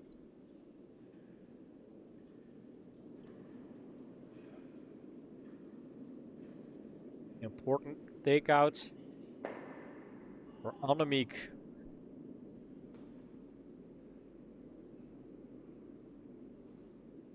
Ooh, needs to curl.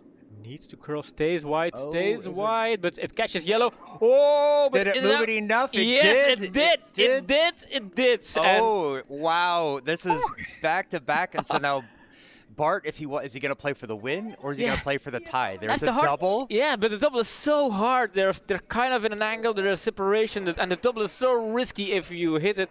If you're just a bit off, it's a steal for Annemiek. So yeah, this is tough. What a roller coaster of a game, and both players playing so strong currently, so strong.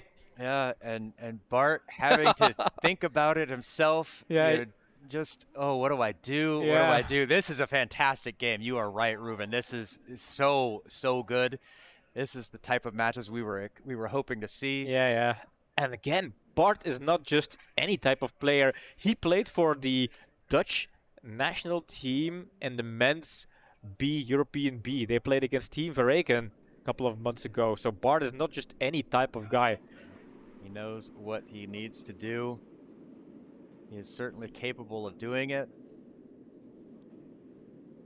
Needing to hold the line. This is the tricky part playing solos, is you don't know. You have to watch the curl. This one looks like that is going to be a hit. Now, will it roll and sit? Annemiek is going to try to hold it, and there's a jam. There's a jam. What happened? Whose shots? Oh. Red shots. Annemiek is calling red shots. I think Not it contested. is. Oh, wow. A great game. So exciting, and Bart did not deserve to have 0 ends and 0 That stones was in a game like this, but what a huge, huge win for Annemiek, and I am sorry that I am favorizing, but it was well earned. It was not just lucky stones. no, that is something you absolutely need to do, and you've got to take advantage where you can. So next up, we're going to have Guy and Mauro. Yeah. Yeah, we have a little bit of an easier time, more time, because we have to wait for B and C for A to finish. No, Otherwise, actually, but then the schedule gets skewed, and we have to make sure that they're already going to start. Yeah, Oh, I okay. told them to get it because otherwise we have a gap at that later one where we could finish up one instead of having the 2 at one session. We'll have 3. So Yeah, well, as long as the volunteers keep, because if you're kind of getting skewed and you're getting like one sheet is one session ahead, things can get a bit messy. yeah. So we will. I think it's just a matter of like 1 or 2 minutes. They're down to the last couple Yeah, of stones. maybe it doesn't if hurt. you want, I can go out and tell them to Yeah, kind maybe of. that's better. Yeah, I'll tell them to wait. Take 1 or 2 minutes versus having a skewed schedule is maybe. All right, so as John is heading out there, I might just pop to the booths. We have a couple of minutes to discuss what's happening so far. Yeah, I have been loving this tournament. We've seen 3 spectacular games, and if this is going to be the quality level we're going to see the entire day, I mean, this is just the group stage. The knockout they even have to start. We'll have to see the big boys and the big girls face each other later in the tournament, but so many good stones. We've had normal games of curling where we hardly had 1 or 2 shot at the matches over a course of 2 hours of play, and now we're just in here like an hour, slightly longer, and John has been pressuring shot of the matches like multiple times in each game. So I think we're being treated so far. It's very hard to tell who is going to be the curling legend, but the group of that with Bram, Harry, Annemiek, and Bart, they are showing that they're pretty strong so far.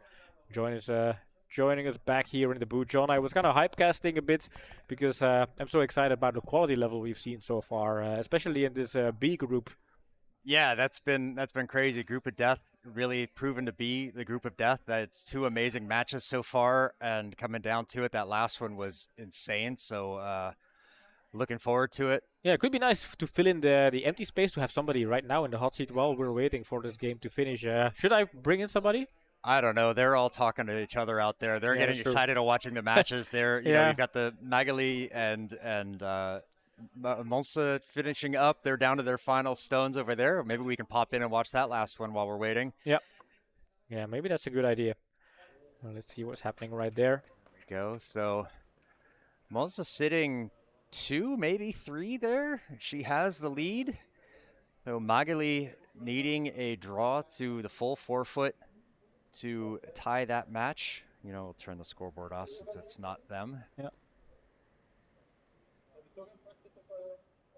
This is the final stone for Magali. So yeah, I think in terms of waiting time, this is very reasonable, especially when the other teams are already standing there and waiting. So there's not a lot of turnover time. Yeah, I thought they were waiting for. I thought they were further behind in the end, but yeah, that would kind of turn things up. So it gives you just a couple of minutes extra to reset the scoreboard and have a little bit of pace in between games, because this is going to be a big effort for us to keep this going all day long. As we can see Magali with her last stone of the game. And a quick peek at the scoreboards. Monza scored 1. Yep, so this is for the tie. It's got to settle down. Feels a bit on the heavier side. Maybe a little chip will hold it. Yeah, but backing is too far. It needed to be full 4-foot. And so that is going to be a steal of 1 for Monza. So she is going to take both ends there. Yeah, I remember playing against Team Chile in the mix, and Monza was actually pretty good. And they lost their games, I think, more because of strategy than because of skill, going for takeouts too many times and then hurting each other. But yeah, Monza was a very solid lead in those games. So I think she was maybe underappreciated if you're looking at the standings from the Belgian Curling League mixed doubles. But from seeing what's happening in this game, she kind of shows her strengths. Let me update the scoreboard quickly. How many batteries still on my laptop, just to make sure, because it's not plugged in? Is it red or is it still fine? No, it's not. It's still fine. Okay. Oh, enter the score. Do your job. 0-1. Yeah. No, 0 and then what? Sorry, it was in that end. It was sorry. No, it does it automatically. So once you click off. All right. Annemiek and Vanina sitting on the couch with a feels like a beam separator in between them, but that's of course the glass. They're just sitting next to each other watching the game. I don't know if Annemiek is already catching her breath after winning a hard-fought game against Bart Klomp, but not a lot of recovery time. Game.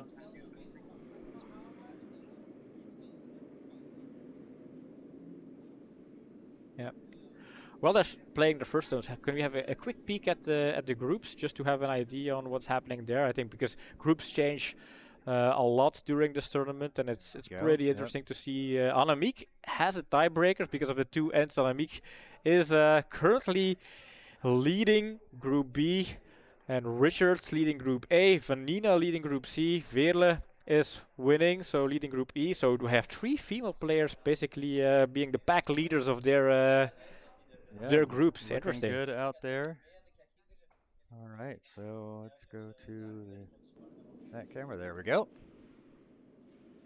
Yellow gloves. Harikata vibes. Oh, you know what? Now I've got the hammer switched up again.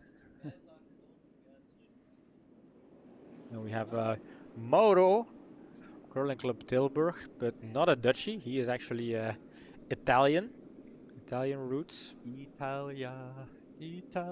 That's the only part of their song that I know. Their national anthem. Oh yeah, I just didn't hear it so often on the on Formula One. Yeah, for me the Italian national anthem is the most beautiful anthem in the world. It's so dramatic, and there are so kind of shift changes. There is 150 verses apparently to that song. I can't imagine why they would have written so many, but hey, who knows? One for every year. Yeah. Every year they add a new one, I guess. So Guy, he was in the bottom 4 last event, hoping to do better. And Ruben is saying in chat, there is a rumor going on that Bart is on the radar of several top teams in Belgium, and then mentioning the Belgian Shrimps is one of them. Oh. Now, if the hunt is open and Annemiek would ever consider being joining team Takeout Tigers, could be a strong addition to the team, but we already have 5, so there's not really a room. Yeah. Becomes difficult to juggle when you have more than 5. Yeah, 5 is like already kind of on the edge, but 6, I don't know how people or teams manage with 6 unless you're a team abroad that just have an A team and a B team and you have to shuffle things around. Oh, look at this. Guy, with just like last year, no sweeping, just throws it down, stops and watches it and goes, yep, that's good. And it is. That's perfect. Right on the center line. Look at that. You know, he's been preparing for the World Seniors later this month, and so he throws lead for the Grey Ducks, or as the national team is called, the Black Ducks. So yeah, he will certainly be able to should know his weights, should be able to make these draws. And I realized I took my jacket off and I don't know where I put it. Well, I took my jacket off last year and I didn't know where I put it, and I couldn't find it at home, so it's kind of disappeared. Probably in the lost and found here. Yeah, maybe it could happen. Wouldn't be all that surprised.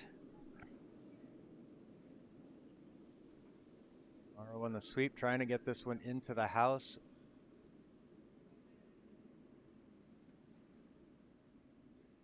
This one is going to over curl, gets around. Actually, probably wants it to be not in front of those reds. Does not quite get to the shot, but it's still in the house. Is something to work with. Is Guy going to throw the double there? Oh, can't yet. No takeouts just yet. So I would imagine just another one in the front. Center guard would be perfect for him.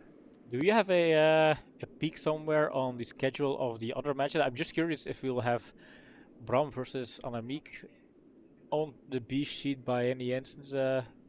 Not from what I can see. Maybe I can look it up on my phone. I'm not actually even sure if they will play. Oh, they do play each other. Yeah, center sheet though. That's the question. So, in addition, Mauro is wearing curling shoes, and that may sound like a completely random comment, but I remember we had a stream at the Benelux Cup in Luxembourg, beginning of September, and then Mauro played for the Netherlands, and he was wearing his step-on slider. Or was that not Mauro? I think that was That Mauro, was right? Maro. Yeah, yeah. So investing is in his curling equipment. No, Adamik does not play Braum on the center sheet. Something tells me that's going to be like a battle for first place kind of game maybe later. Yeah, that I feel is going to be a pretty good matchup there. If it goes anything like against Annemiek and Bart. Yep. And also, I mean, given it's a group of deaths, maybe the runner-up of this group will also be a pretty solid player. But if you want to reach those finals, you need those extra tiebreakers to be best of the rest. So even in that regard, just winning both ends is pretty good. And then tipping that around for Bart Klomp, kind of not having ends in the bag so far and lost her first game. That is yeah, there's some pressure there. So yeah. Morrow with the first chance to take out, he does, throwing some weight.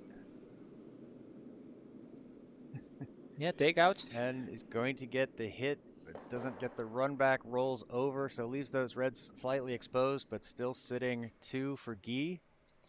Bart saying he is asking for a transfer bonus of $1 million. Yes, he wants the money to buy his buy the curling station arena. Bart did not watch our pre-event curling stream yesterday because just like yesterday, Bart did not specify $1 million what. So also Bart is receiving 1 million kisses from John to seal the deal on this transfer. Congratulations, you can pick up your kisses right after this tournament. John doesn't have a problem. He has lipsticks, and he even has a stand-in just in case. Yeah.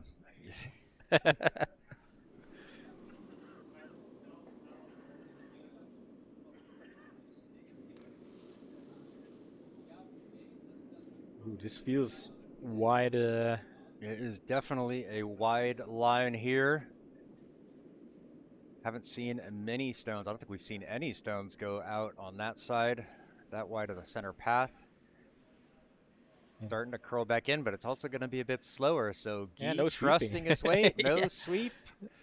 Oh man, with a bit of sweeping, this could have been. That could have been another scoring stone. Not a bad position though. I mean, it takes away a draw to that 4-foot, which was still wide open. So I wonder, is that kind of the case with the Gradux, where Tom van Waterschoot would also kind of manage a bit of sweeping behind the hog line over on the scoring side? So yeah, maybe. then of course, if you're throwing in a normal game, you're just depending on your 2 sweepers to handle things. So there's not really a need to catch up with stones. That's only kind of a muscle memory skill you learn with playing doubles, but Guy is not playing doubles, although he did play doubles in the Belgian Cup tournaments. Yes. Belgian Cup tournament won by Tom van Waterschoot and Stefan, not here today, but the runner-ups, Stuur and Magali. Magali is representing that runner-up. So this one gets around. He's going to get that one red. Will the shooter sits? Not. Well, it does stay in the house. Okay, moves over. Now Guy with an option. Why does this keep missing that? You know, does he try to come in through this gap? I mean, obviously, I think right here would be perfect. Closes off the pin, takes something away. But even if he's lighter and it kind of comes up somewhere higher, that's also going to be okay.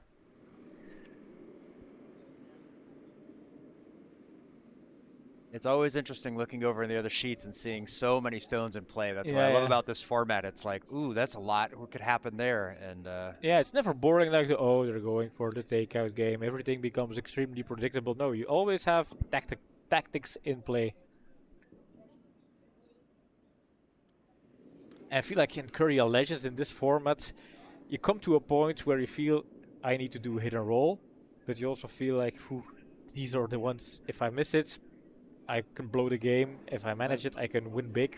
well, Guy sweeping. He is sweeping. This is even more rare than a skip sweep, but a little tap and roll over would be good. And Plenty too just a much. little bit too much, so the gap is still there. Takeout might be difficult, but there is a gap to draw in there. Maybe throw like just backline weight at it, and then he could score. I don't know. Let's see. Could he score? Yeah, if he can get that red moving off the forefoot, he can score 3. Maro's got a chance to put a big number up on the board, but he still has to find the gap and find the red stone.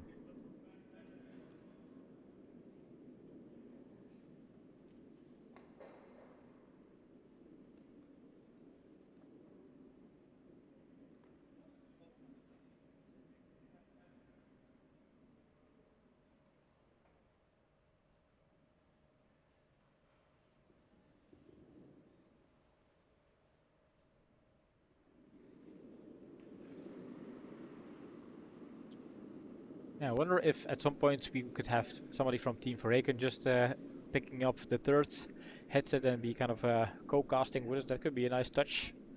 Have some questions for the team as well. This one is sitting wide. That's going to chip and roll over. And he gets another red jammed over on it and comes. And that is going to be a steal of 2 for Guy. Yeah. Oh, a big end there. Kind of a rough start for Maro.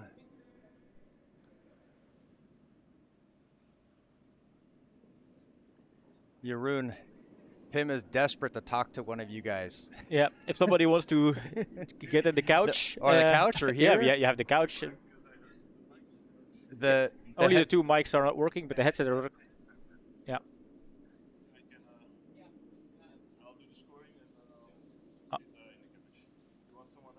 No, whoever. Pim is tired of talking to me already. Well, it's not tired of you, but it kind of helps having like even a third person in there, so we can talk to. Oh, whoops! I did not mean to hit forward. Ooh, Maro giving up on this stone right here. This is pretty wide. Now, if it curls and it comes back to the center line, this is still a pretty decent stone. And if he comes back, potentially to go and sweep this one. Decent stone. I think felt like his body language expressed a bit of disappointment, but I don't see that much reason for it. I mean, in normal curling, you would say, "Oh no, I wanted the guards," but we have this free guard situation where stones in a house can be very valuable and useful. Something happened to the scoreboard. It broke, so Okay. I'll have to fix that when Jeroen comes on. I can do that while you guys talk. If we are hearing him. He's... Yeah. Hello. Hello. Oh. Jeroen joining us from this. While he's doing that, I'm going to go do a little technical bit so Pim has someone to talk to. Yeah, so Jeroen is joining us here at Curdia Legends, sitting in the booth. First of all, welcome, Jeroen. Thank you for helping us out. Not just you, obviously, but the whole team, Team Verreken. Team Verreken is kind of being the shadow crew here. How do you like being part of this event so far, and how do you kind of judge the whole 1v1 being a legend, of course? I think it's a very exciting format. So I heard a lot of people with a lot of nerves playing. So that's a good sign, I think. So everybody is wants to win and is on top of his game and takes full responsibility in winning or losing. So that's really nice. So no excuses. If you lose, it's your own fault. If you win, it's your reward. So it's a very nice format that way. Yeah, I think, like you mentioned, they have nerves.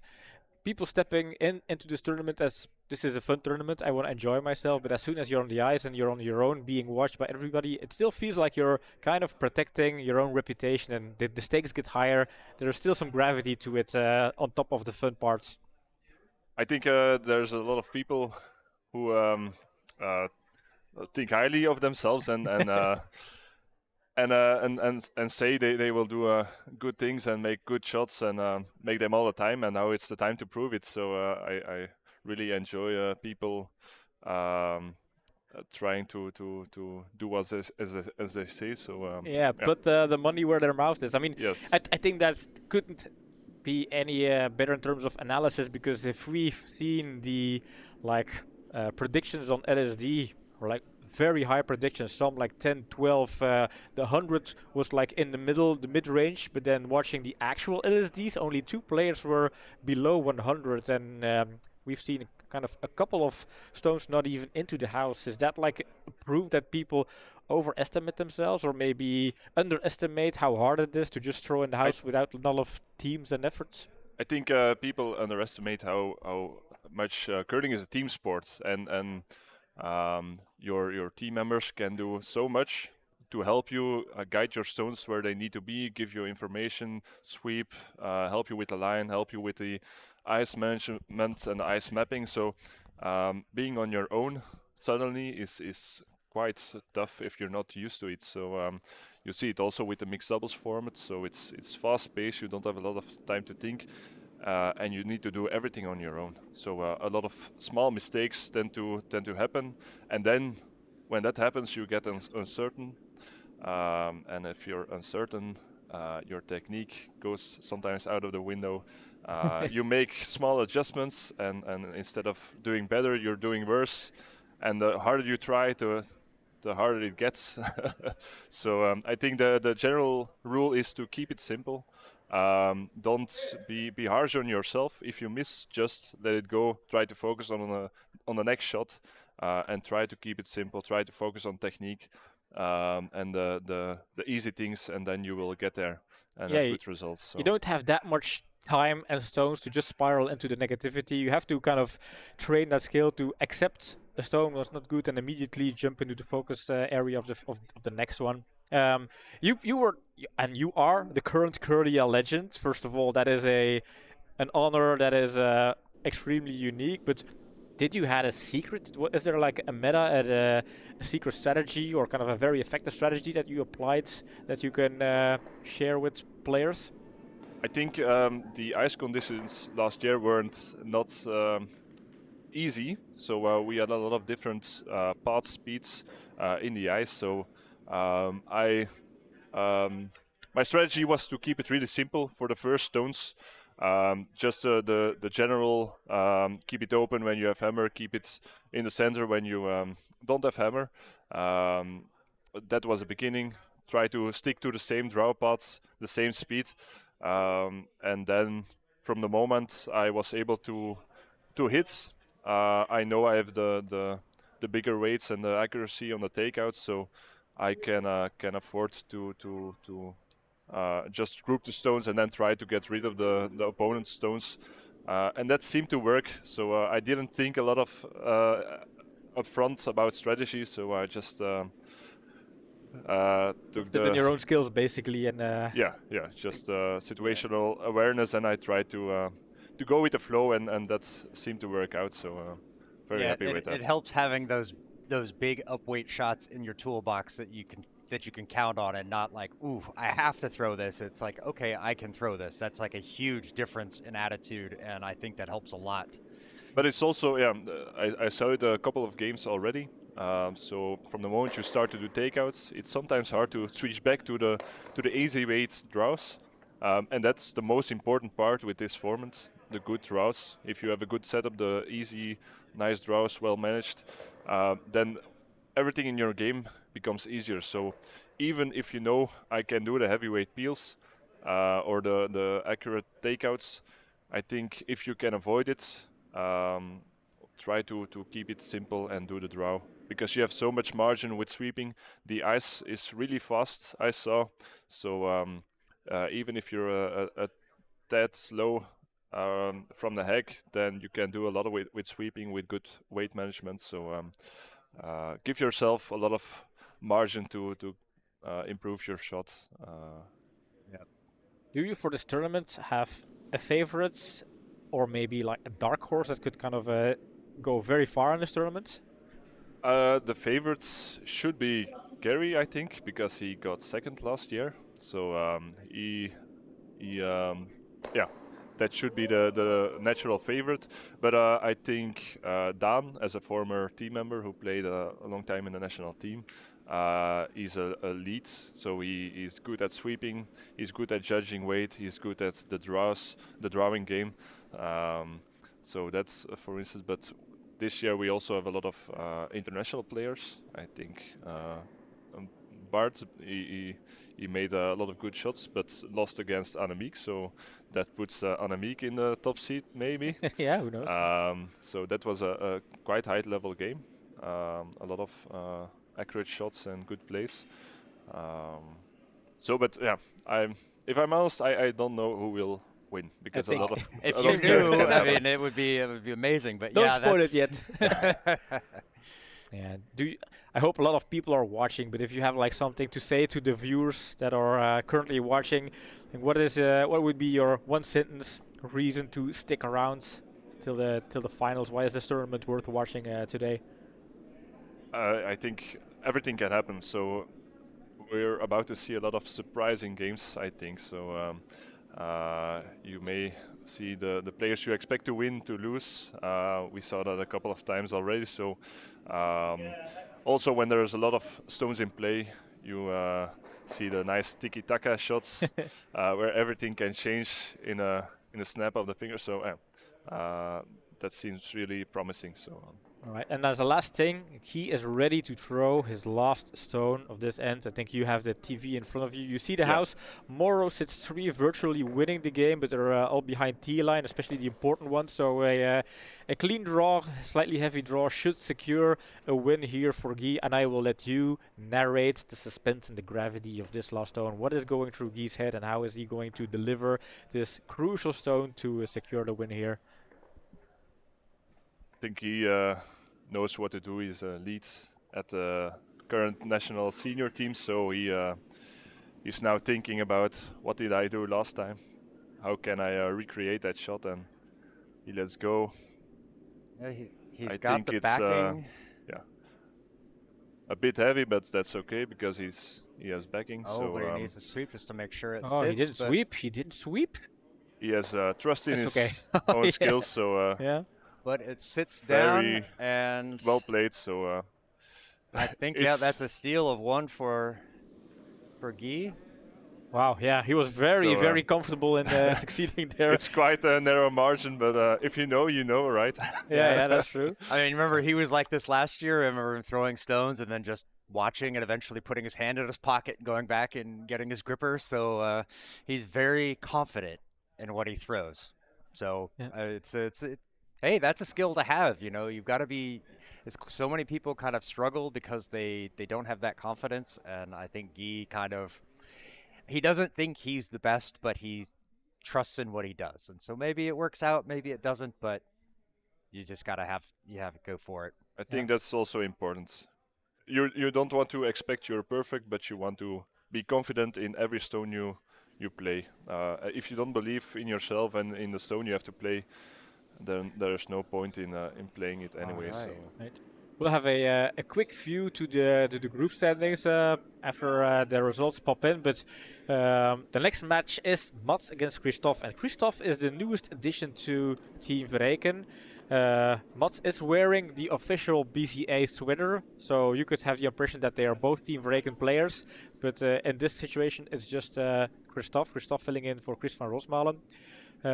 Could be a kind of nice way to talk a little bit about Team Verreken and how they evolved over, let's say, the last years. A lot of things happened, new coach, new performances, and especially next year it's going to be big. How are you kind of preparing already for next season? Is it something you do over the summer, or are the first preparations already started with the national men's team? we already started, of course. So we're trying to step up our game. So we did a lot of technical work already on the ice. But I think this year we really want to focus on getting physically even more prepared. So especially during summer, we won't be sitting still. So we will do a lot of exercises. We are now talking with a physiotherapist for extra guidance. trying to really step our sweeping game up. We also have a good schedule in mind for this summer and then the beginning of next season. A lot of tournaments coming up, so I'm really looking forward to getting into that. So. Yeah. So there's a question in chat directed at you, Jeroen. You can see the chat on screen. You can read it out loud. It's from Ruben. So he asked, why are Jeroen and co not playing? That's because we are helping with the format. I think Curdia really wants to make a special thing out of the Curdia Legends. I think we support it and we want to help with that. I think that there are a lot of international players already shows there is a lot of promising for the format. So hopefully it can grow even bigger next year and later on. So yeah, it kind of also proves to you need volunteers to organize a good tournament. It's not to underestimate how many tasks there are out there running a tournament, updating scores, guiding people out there, guiding the players, doing catering, and I'm forgetting a ton of extras, especially doing a broadcast on the tournament as well. So it's well appreciated. The herding squirrels is what we like to call it. When it's like, trying to get people to go, and they've got other things dragging their attention away. People are watching the matches. They might at least track a time. We're starting to get close to lunchtime, so there's all sorts of things. So it helps having you guys out there helping us and making sure that answer any questions or rule disputes on the ice. Keeping things organized in here, because it is a long day, and it's good that we have you all here to help out and kind of sort. Everybody gets to take a break and enjoy the atmosphere as well, instead of just being on call all day.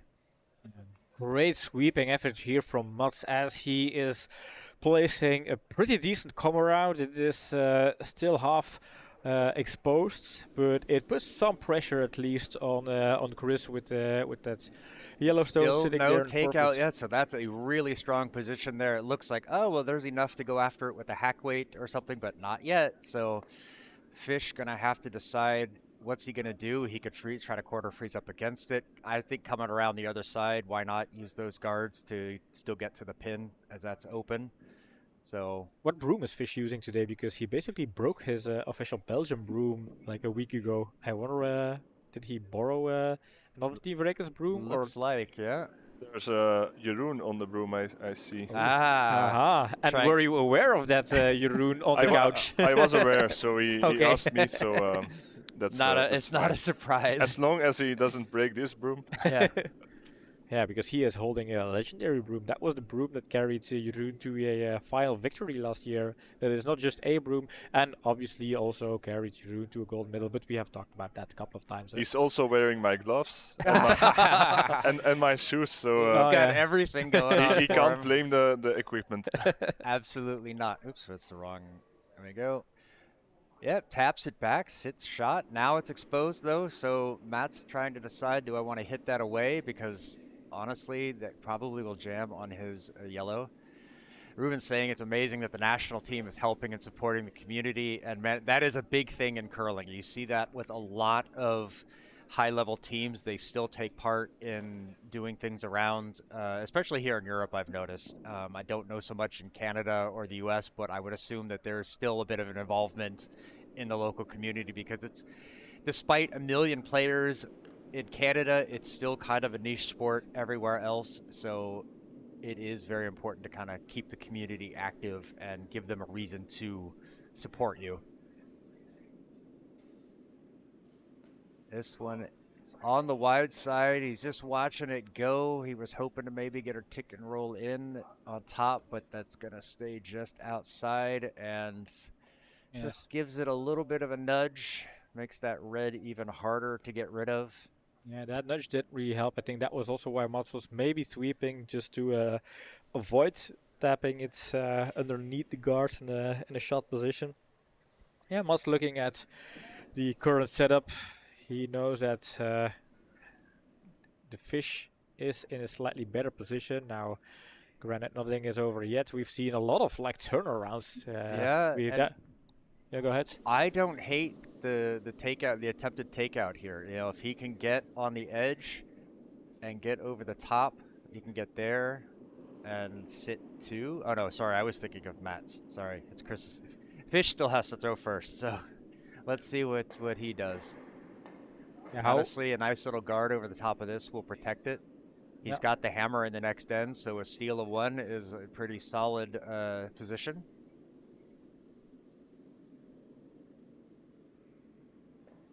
This is a That's very it. decent shot stone here, or not shot stone, but guard stone Guard, here. yeah, and just curling over a little bit more to get that, yeah, brings that top yellow into play. It's going to make it much tighter to get around.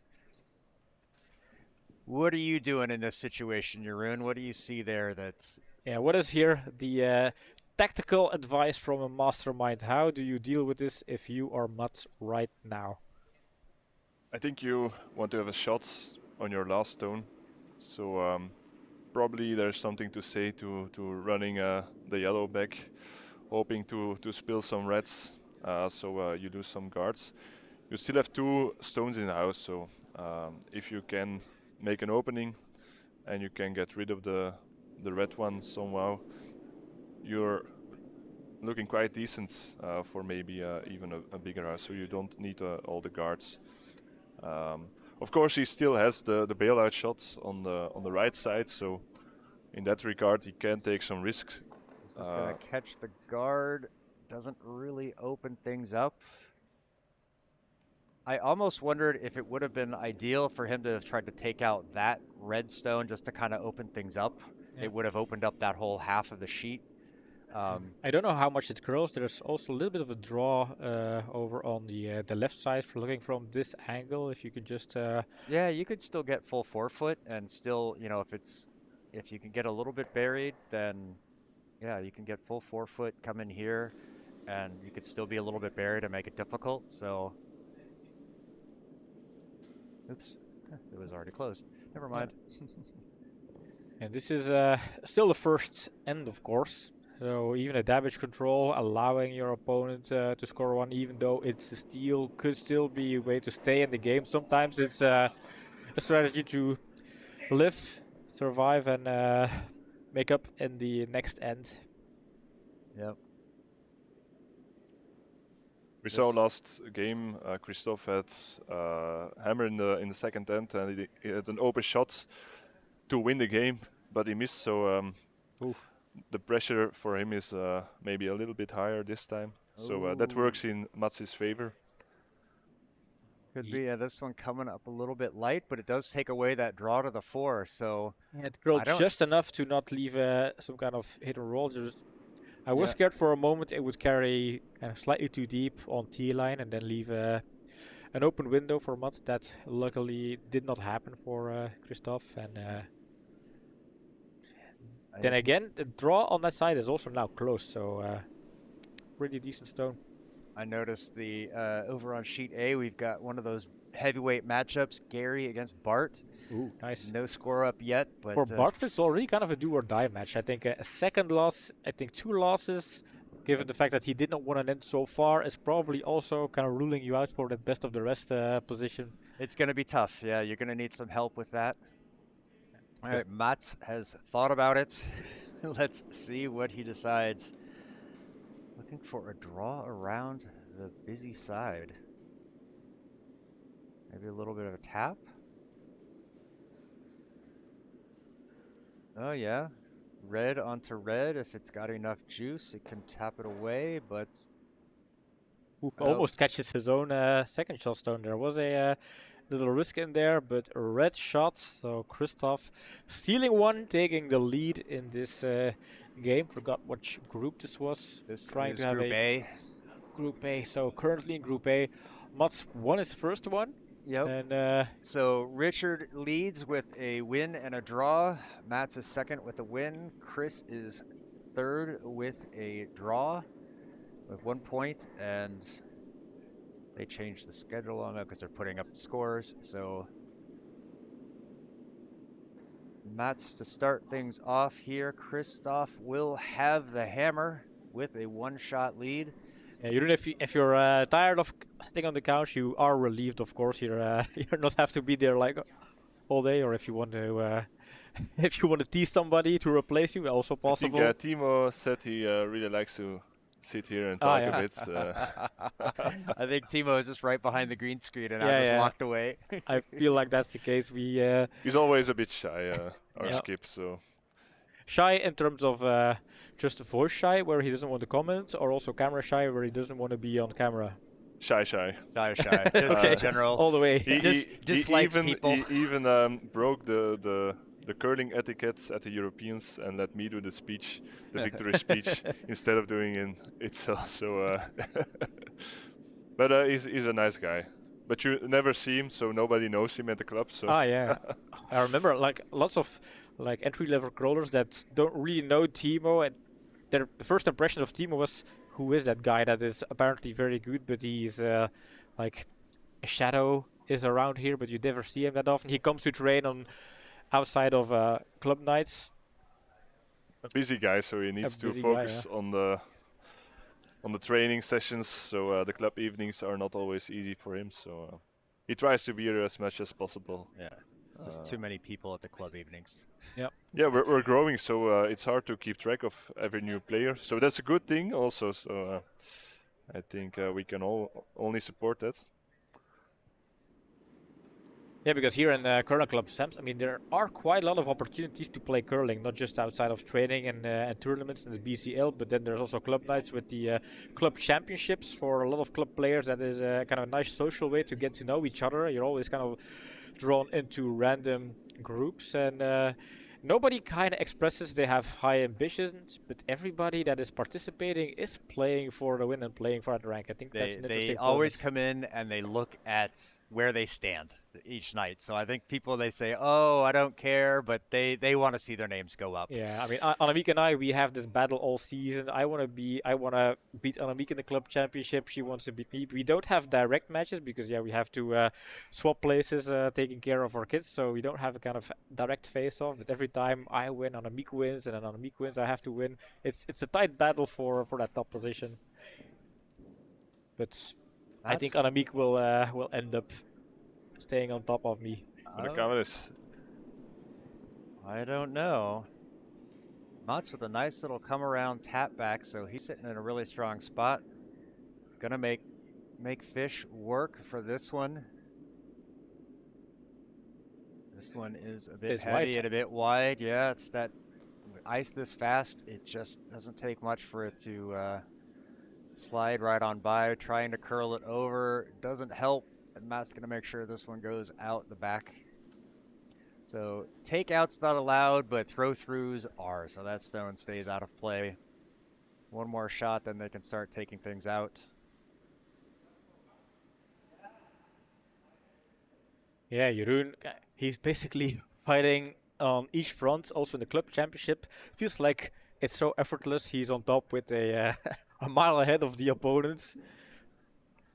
What are your ambitions this year for the club championship, Jeroen? So like the 27th I'm championship in a row. I'm mostly battling with my team members, so we play everything together. So the club championship is like one of the few tournaments where we can beat each other. So I try to be better than especially Tom. I think he's breezing in my neck this season for the general players rankings. So I try to do good at the club championship. But with the new format and the switching around, it's not always easy to it's quite hard to try to do everything yourself. So you really have to make sure you help your teammates as much as possible. Try to make them play as good as possible, and that's the way you can win the club championship. So it's more about improving the others than playing good yourself sometimes. Yeah, and I think that's also a mark of a good player, is not only having the technical skill and whatever, but can you elevate the game of the people you're playing with, you know, and that only helps the level of curling get better in the club and hopefully the country, and then brings, you know, you guys obviously showing at the Worlds, showing at, hey, this tiny little country in Western Europe can do some things if you get 4 guys who put their minds to it, 5 guys who put their minds to it. This Oh, one we have is takeout. going to stay. Whoa! Oh, just a miss. Really close there. Excellent going for that run back. Just needed a smidge less curl to get the angle. Yeah. And we have opportunities here for Mats again. It was a steal of one for Chris, but it was just the one. And now Mats is looking at a potential steal, having the shot stone, having a center guard, having Chris struggling a bit to open things up. If Mats is able to kind of squeeze another good draw for second shot in there, I think the pressure is on Mr. Fischio. Or am I over exaggerating here? What's at stake? I will accept the silence as a answer. Sorry, I am updating the group chat Oh yeah. with some things. I think he might have chosen the wrong shot there. So it was probably tempting to do the run back on the closest one on the house, but I think the other stone was protecting the shot stone more, so he should have tried to take that one out, maybe get the two at the same time, and then Mats is still forced to do the guards, and then that's a lonely stone in the middle of the house. So Yep. if Chris would have an opening, could take it out, then he had a win in his pocket, but now he's under a lot of pressure. All right, some thinking time here again. Christoph, he knows that he wants to win the game, obviously, against Mats, and allowing Mats to steal one is not going to secure that result. So 2 more stones here for Christoph.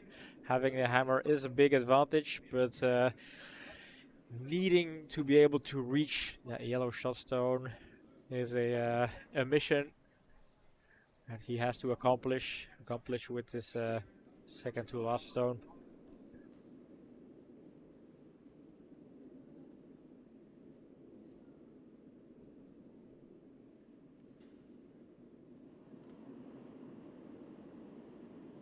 I'm back. Group chat has been updated.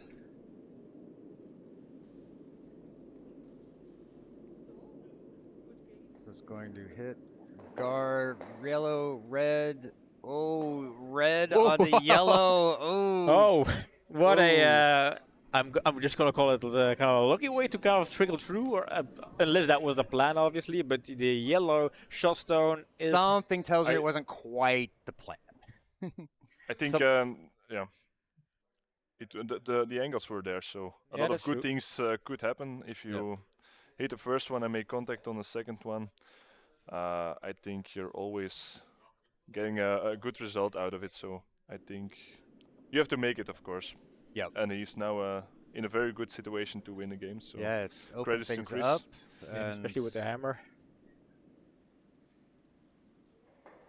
There is still place a guard for Mats to kind of curl in behind, but it would leave the pin open. So what does he choose to do? You can see Mats having this little moment with Dom in the back, probably kind of saying, "Oh man, I was sitting so good, and look at how things have turned now. I had a shot at winning, and now I have to basically, yeah, deal with very tough situation here." Yeah, he's going to have to hope to salvage a draw. He needs to get something good. I think the best bet is try to draw in behind the guard and then just hope that Fish doesn't put something on the pin. Feels light. Feels light. Might No, over I think curl. that's going to be okay, but it's Ooh, going to, oh, looks that's round. perfect. Did he oversweep? No, that's Oh, going to this is settle very down. nice. He's covered it up, yeah. Yeah, I was scared it was just going to die and then just die on that front yellow stone, but Yeah. it just squeezed around and found the Yeah. perfect protection there. Shot Yeah. stone, and it forces the fish to. Well, I would say Fish, he's got backing. He's got backing, yeah. Even if he's heavy and he freezes up again or taps that one, he'll lie shot. So that's all he needs to do Yeah, is, it forces him to so- throw a good stone. but he has to throw a good There's stone. Yeah, a still little bit pressure off. there. Yeah, got to get the nose.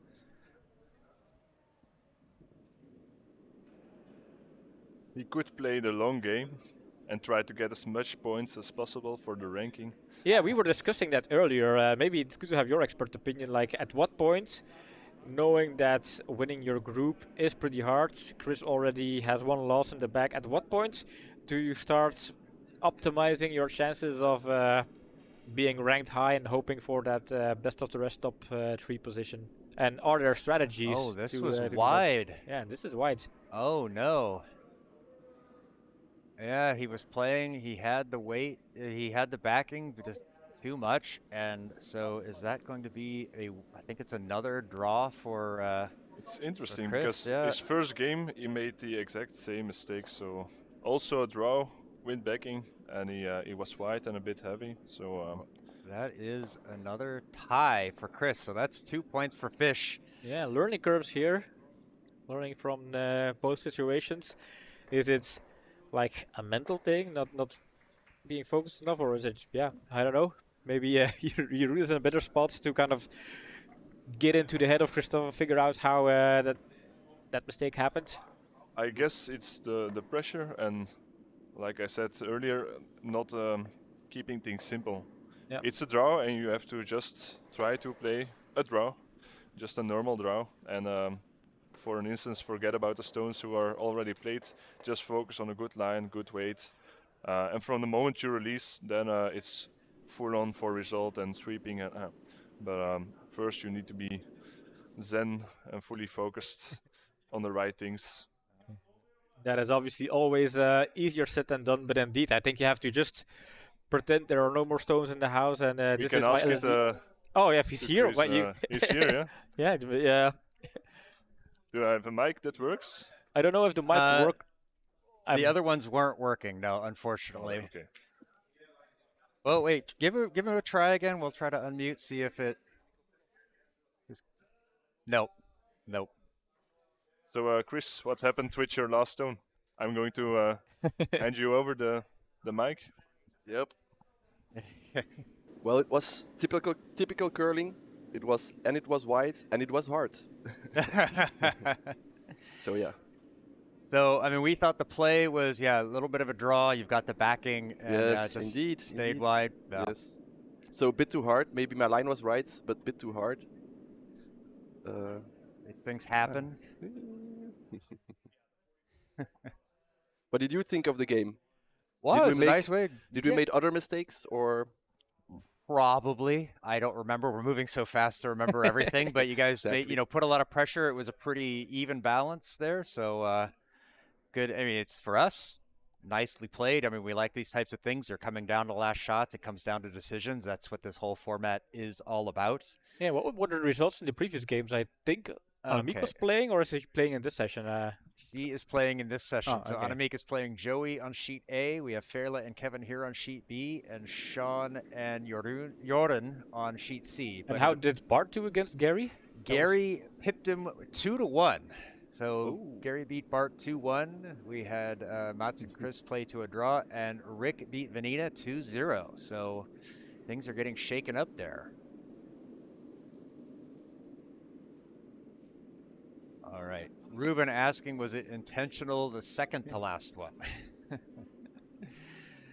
So we've got a couple of stones coming in here. Did Fairla's first one go through? Yep. Yep. Okay, there we go. Disadvantage of the lower angles here. So how has it felt so far today, Chris?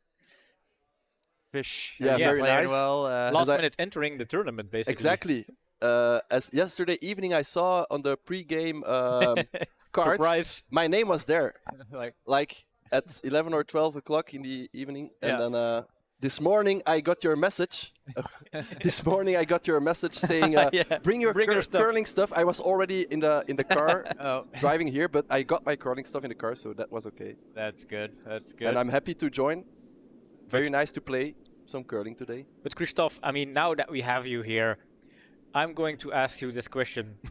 Do I'm surprised. you need curling stuff? I mean, there are people that are playing curling in jeans with step-on sliders, with club brooms. You probably know where I'm going with this one. Yes, well, I must say, my teammate Xavier played his best games in a jeans with his slider. So he forgot his shoes. He played on a slider, and that was one of his best games. So Oh. We don't mind if he forgets his stuff. Is he aware of the fact that we kind of call it out when Castile here is on the stream? Sorry? Is he aware of the fact that we are calling it out, and or is it a topic in your team that he's playing in jeans, or is it just? Yes and no. Sometimes we just try to do like we don't see it, and not like you guys, like mentioning every time. Oh, he's in his jeans. Oh, we have Hawkeyes. We see everything. We even notice the. We even notice the small, subtle, gestures players make.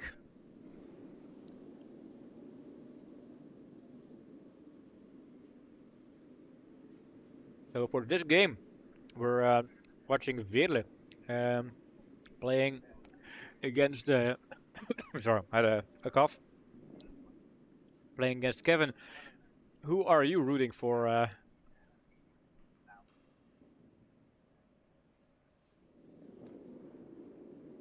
Veerle is a former national women's team member, playing with the Belgian Huskies, playing in the European B division a couple of times, and also the doubles partner of another legend, Mustache Man. She represented Belgium in the World Mixed Doubles qualification event back in January, beginning of the year.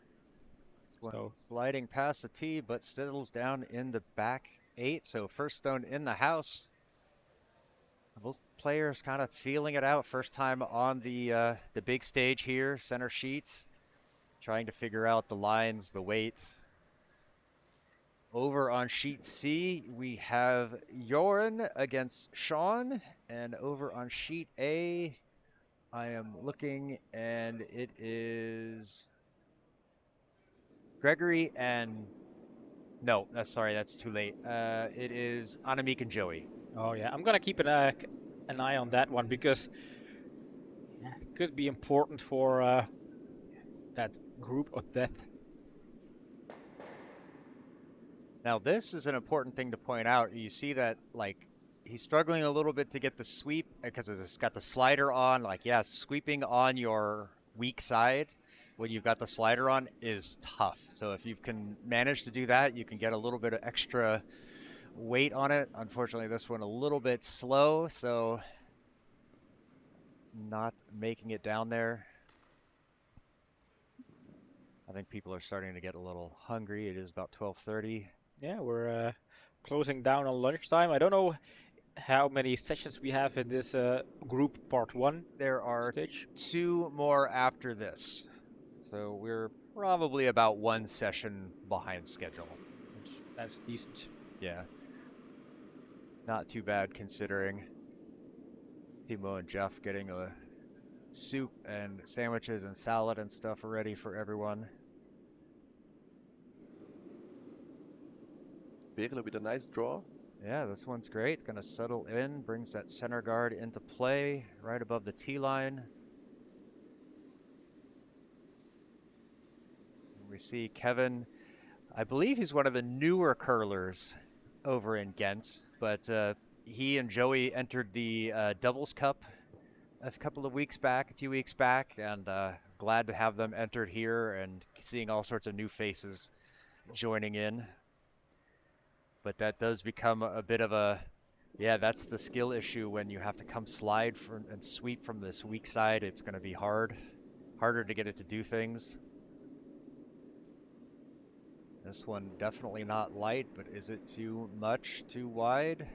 I guess so. Yep, that one is going to be just too deep, no chance to get over. Chances for Veerle.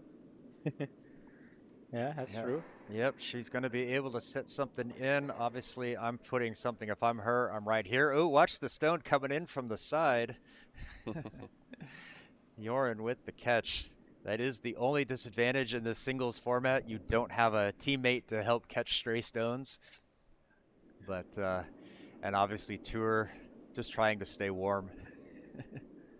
Saying, yeah, they've got it. It's fine.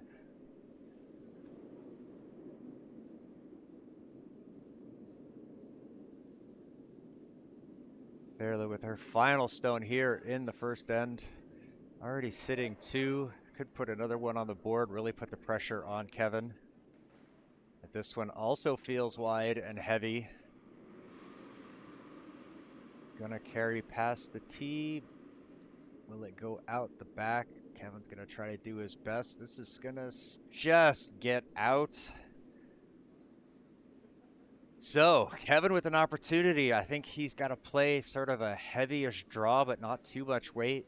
Needs to make sure he gets that shot stone moving. Not really much of a... Oops, wrong house there. Yeah, not really much of a way to get to the pin without tapping it away, so... That is going to be the ask on this one.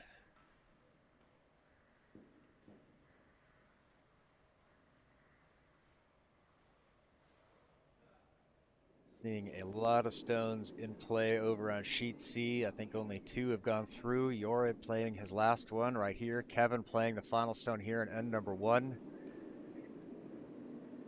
Needs this to curl over. Is it heavy enough? Even if it curls over, is that going to be heavy enough to move that red out of the way? It starts to curl real hard. Can he get around? It's Feels- definitely around. It's around. It's just light, so that is going to be a steal of 2 for Fearless. She's got a commanding lead going into the next end with the hammer, so I feel like she can be a little more conservative. Just really kind of put pressure on this, but then again, the more points, the more ends, the better, so don't want to give away too much. I see. It was Sean scored 1 in the first over on sheet C, and I believe he has hammer in the second, so that will be an advantage for him over there. Annemiek taking a look at her options. She's staring things down with her last stone over on sheet A and end number 1. Meanwhile here, Kevin started things off. Steal of 2 for Fairla means Kevin has to be aggressive.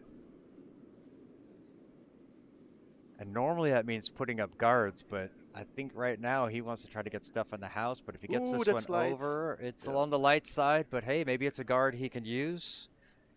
But with the no hitting in that first 5, it becomes guards aren't as useful early on. No. Maybe Kevin feeling the pressure of being on the internet, Yeah, live television, broadcast around the world. Yeah, you know, like Christophe, you have been playing in the Belgian Curling League, being on stream. Is that something when you're playing that you're aware of, or is it something as soon as the game starts you kind of forget? Yeah, in beginning you know it, it's nice, you can send it to all of your friends or family. So that's a nice thing. And then during the game, for me, I forget it often, really quickly. That I think the first season people were much more Yeah, aware of it, and now it's just exactly. like it's the cameras are always there, and they just We're kind used to of it. you get used to it, yeah. And we're working on getting some smaller microphones. We've got them. We didn't get them tested in time here, so like instead of having to wear that big clip on your belt, it'll just be something that clips on the shirt, so it's even less intrusive. So hopefully we'll get that working, and because that's the thing is I always want people to not pay attention to the cameras, like focus on the game. We'll find the right angles for shots and things, and hey, sometimes we're gonna miss it, but it's, yeah, what I really like is to replay or to rewatch the game afterwards. Oh yeah, skipping through all of the kind of dead times, but yeah, going and seeing what happened on this shot. Was Yeah, it, and was hearing I- your comments and then knowing better strategies after. I don't know if I would call some of my strategies better. Different. Different would be a good word. at least you have an opinion. Yeah. You can Well, we always agree also- or disagree about the opinion, but there is an opinion out Yeah, there. we also have a strange strategy, so Yeah, it's we've also experienced different that. than others. Yeah, we played against the Castile here with the takeout tigers. I must say that was one of the strangest games strategy-wise at some point. Yeah, Did we win or did you guys win? we won. Yeah. Yeah. But then I you won against a sweet child of mine 1 or 2 weeks ago, so Yes, that was we did. big Yeah, result we for lost Castile here. against. Well, we lost our 2 first games in the B division, and then the third one against Sweet Child of Mine, which is a good team. Yeah. So Yeah. we were very happy with that. But I must say we were a bit lucky their last player missed some stones in our favor, as it goes with curling. It does happen, yeah. You know, but you can't, you shouldn't brush those off. It's like it's part of the game. So it's, I always say, like, when people apologize for an accidental good shot, you know, it's like, oh, it's so bad it became good, but it's part of the game. I mean, you don't celebrate like, hey, yeah, I did something good, but I don't think you need to like apologize. But it does show good sportsmanship. Excuse me. Really struggling with the weight. We've seen a couple of these draws just carry through. She's double checking her stopwatch, like figuring out is something different with throwing towards the canteen. We have double center guard set up here for Kevin, which is a good strategy to steal, but he also probably wants to have something in the house at some point. But yeah, you can kind of read it from Vela's face. She's not really happy with not finding that T-line weight, which is kind of important in curling in general, but especially in these types of format like mixed doubles or Curdia Legends 1v1. And we are getting into like this is the seventh draw of this morning session, and yeah, that means we've played almost 2 full matches on it plus the LSDs from before. So it's ice probably is losing some of the pebble. It's probably starting to change speed, slow down. Nice so that could be something to see. Oh yeah, that's a great one right behind. That's going to be perfect. Oh, right, this is right this is there. perfect. That's absolutely spot on. And look at the beautiful. setup, 3 in a row, all Wow. the center line. This is if you're Vela, Yeah, she has problems now. Yeah. Yeah, what do you do? I mean, I think if I'm her, I'm trying to corner freeze on that that yellow one, just to kind of. She's got the 2-stone lead. She doesn't necessarily need to score, even though she has the hammer. But That's true. try to mitigate this, or she could try to open things up. But I don't know that. no. You've got one shot at it, and it's like, do you really want to waste a stone with only 5 stones to play? I wonder what's going through your head. You just saw that happening, but then you have to slide all the way to the other side to prepare for your throw, but you have no teammates to cheer you up. There's just this kind of lonely slide with only you and your thoughts, kind of a dangerous zone if you are kind of open for a negative spiral to just get demoted a bit. Yeah, and I mean, also if you're unsure of what to do, it's like you're sitting in the hack. It's like, what am I trying to throw? I saw Fairla turn around and look to see how many stones she had left. She, you know, she's now throwing this one with a little bit of weight. She's trying to go out it. Oh, I think she was going after the shot. Yeah. I mean, it's not a bad play. It does. Well, I think it's always exposes tricky. it. It's always tricky to try and do these subtle takeouts with a shot you just barely see, trying to squeeze around guards. It's hard to kind of hit them full enough to really get them out of the house. And even if you get them out, you still remain those guards where your opponent can just do a redraw. I think there's a bit of a risk trying for those stones, especially if you have hammer. You just maybe want to open things wide up. Yeah, you have a 2-point lead. The only thing you need to do is basically secure an easy last stone. Yeah, and I think, I mean, that's why I didn't hate that stone, because she did manage to tick it open. Now it does expose it. If she throws the same stone again, she can get to the shot stone. So Ooh. On sheet C, wonderful stone from the Skeki member, Joren. Joren. Sorry, didn't know his name. No, that's okay. No, I'm just helping you. It's like I remember some people's names. So this one coming in around, and that's gonna over curl, so that's gonna leave that shot stone exposed. But hey, it's gonna be sitting behind a guard. Next. Oh no, that's even deeper than I thought. It's going through. Wow, that looked okay. I didn't think that was gonna go all the way through. I thought maybe back of the house, but all the way through. Yeah. Chris, I see Raffo saying some things for you. If he doesn't struggle with his coolie today, I don't know what the coolie is, but remember, this is a family channel, so you don't translate it if it's. No. We actually made a April Fool's joke with him yesterday, and that's part of it. But I'll leave it like that. Yeah. But he should know I did not win my first matches, 2 draws, so. Still points on the board. That can be, you know, you've Yep, got 2 matches definitely. left, so you can still finish high in the group. Yeah. It has best of the rest written gonna be all tough. over it, with maybe 2 ties if you can win. This one getting around. That's what she wanted. Now did she leave it too much and over curl? She's Whoa. like, yeah, I got it. And Don't there she celebrate goes. too early, Vera. She was starting to celebrate, and wait a minute, it's not over yet. It's not And a over. little It roll, could so- curl. Yep, that's Nice. a great stone, great follow-up. That's what she. I mean, she took the risk of playing that first one, got the setup, Oh, and man. now it comes through. Do you know that moment where Usain Bolt knew he was winning the sprint and took the Yes. time to look sideways? I mean, that was the curling version of this. Dan has the choice of hammer and the red stones. On sheet B, we've got Philippe and Montserrat. Philippe has the red stones and the choice of hammer. And on sheet C, we have Gregory and Jordi. Gregory with the choice of hammer and the red stone. Kevin trying to do something, needs to find a way to get the shot and keep it protected, but even then, it's still Yeah, and he needs to score drawing 2 for to a loss win, yet. I so don't think he can. I think it's already over. Yeah, I mean, fair you only enough. can go for these tiebreakers, but Yeah, it's around. And is it having enough to push it Yes, through? It is. It is. It's on it, but I. oh, No, but it does get yes! the shot though, so Wow. it does get the shot. Ah, great Enough results. speed. Wow. Yeah, crowd appreciating that one. However, it didn't get the red out of the house, so Fairla doesn't really need to do anything other than try to go for points. Yeah, she wants to maximize whatever. I mean, the win is in the back. I think she should try and maximize the opportunity to be best of the rest if she would not be group winner. So, is there an Yeah. option to score 3 or 2? I think the No. back one is biting. Can she reach the back red one? Oh, well, she doesn't need to get the back Oh, yeah, red one. sorry, She yeah, needs the the- yellow. So if she sometimes I can get get this confused with one the colors, away, yeah. and it's yeah, I think she can score 2 here if she hits this right. Yeah. But it's important. Final stone of the match. Low risk, high reward kind of situation. This one is wide. She might just be playing a draw, not wanting to risk maybe running back and onto the yellow, or the yellow onto the red. But this is going to be too heavy. But that's okay. That's and fine. She gets the win. That's 3 points, and that's the first tiebreaker. So Kevin securing an end and a stone. I'm going to quickly plug my laptop in the battery because I think it will Okay. die. And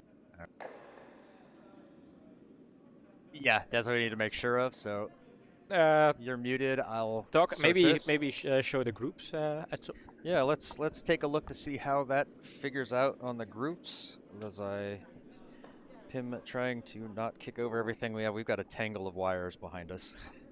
Let's pop to the booth. We'll pop to the groups, and there we see it how it stands while I update the scoreboard. Fish, if you would like to get up and leave, you don't have to sit around on the board. We're happy to have you as long as you want to be here. I'll be But, back later on then. I'll have a little that's- lunch now. That's good. Go get some lunch. Thanks. So we Thanks got for everything, guys. Felipe and Montserrat. I gotta get the scoreboard up right. Montserrat. No, that's not Monster. Let's set the T. Sorry, I am talking to myself. Anybody who's ever watched the stream before knows that's what I do. But we see some updates here. Richard staying in the lead with Mats over on tiebreakers. Sean leading Group D. Brom leading Group B with 2 victories. Annemiek in second, Gary third. Rick tied with Vanina and Don and Martin. 4 players with 3 points each, but Rick with the tiebreaker over Vanina, and Fairla with the win puts her up to 2 points, to 6 points, 2 wins. Have they started yet? No, they have not. Good, they're waiting for us. Jeff is making gestures. I don't really can read them. Yeah, they're waiting for sheet A. So holding everybody up, so we've got a little bit of time. Senna, welcome. Cheering on Kevin. We're just waiting for the final stones over on sheet A to come in. Trying to see Annemiek and Joey, what's going on there. Because, yeah, Annemiek could actually, with a win, jump up into a tie with Brom. Brom with 8 stones, 4 ends. Very strong standings right now. How is everybody doing out there in internet land? Hope you're enjoying this format. We are having a great time bringing it on. We've had some really good matches, some really exciting ones. Group of Death. Don't forget, this is a fundraiser for Team Veraken and Curdia as well, trying to raise some money for us to buy some new equipment or give some money to Team Veraken so they can pay their expenses for going to the European and World Championships this year. We're really proud of how they did in the Euro, winning the Euro Bs last year. They're going to be playing in the Euro As and qualified for the B group at the World Championships. Curdia is a proud supporter of Team Veraken, and we are very happy that they are helping us out today. So, and also want to plug some of the sponsors. Come back to the booth. Skeki, big sponsor here, big supporter.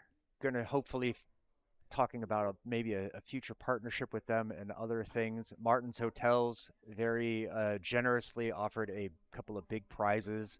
You know, all of our other sponsors here that have helped us in some way or another through financial sponsorship, prizes, you know, just support in general. It's very, very appreciated, and it's helped us do something very positive with this tournament. Yeah, people really liked how the prize pool is being so boosted with spectacular prizes, and could not have been possible without our great sponsors today, and maybe hopefully in the future. So Felipe opting for the hammer in the first end. So forcing Monster to throw first, a little bit light on that one. So let's see what goes on. So what happened with Annemiek? Oh, she died. Pulled out a draw. All right, Yeah. that's a point. That's still useful. Yep. Felipe, he was the king of the LSD for a long time. Opened up with a 5.5 centimeter LSD, the very first one thrown of the day, and put some pressure on people. Yeah, going to the side. Haven't seen that opening strategy from Hammer team so far a lot. Yeah. Choosing the hammer at first and then scattering to the side. It feels like a little bit of a power play kind of thing. A little bit. Keep the center open. Sure, you can't take those out, so why not kind of put things over there and, you know, especially if your opponent's not in the house yet. Yeah. Why not? Yeah, this is definitely a game rewatching afterwards. This is a 1-1 head-to-head face-off between Team Chile, two players living and curling in curling club Köln, but they have Chilean roots, so they are basically preparing to become the official Team Chile national mixed doubles team.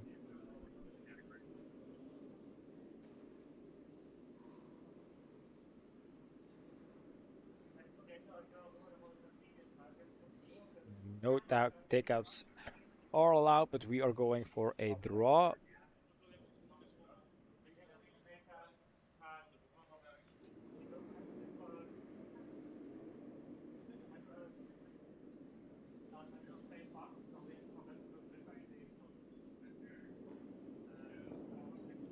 And in the meanwhile, people here in the canteen are starting to enjoy their lunch. We have soup and bread. Soup. I am starving. Oh yeah, I am looking forward to being able to take a break and get something to eat. Not that I don't enjoy watching and the action and talking about it, but yeah, I haven't had anything to eat since about 7:30 this morning. So yeah.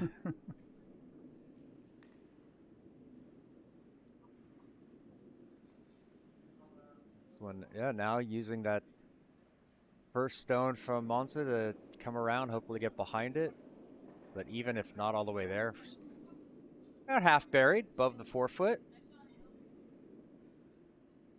How much pressure? How do I want to say this? How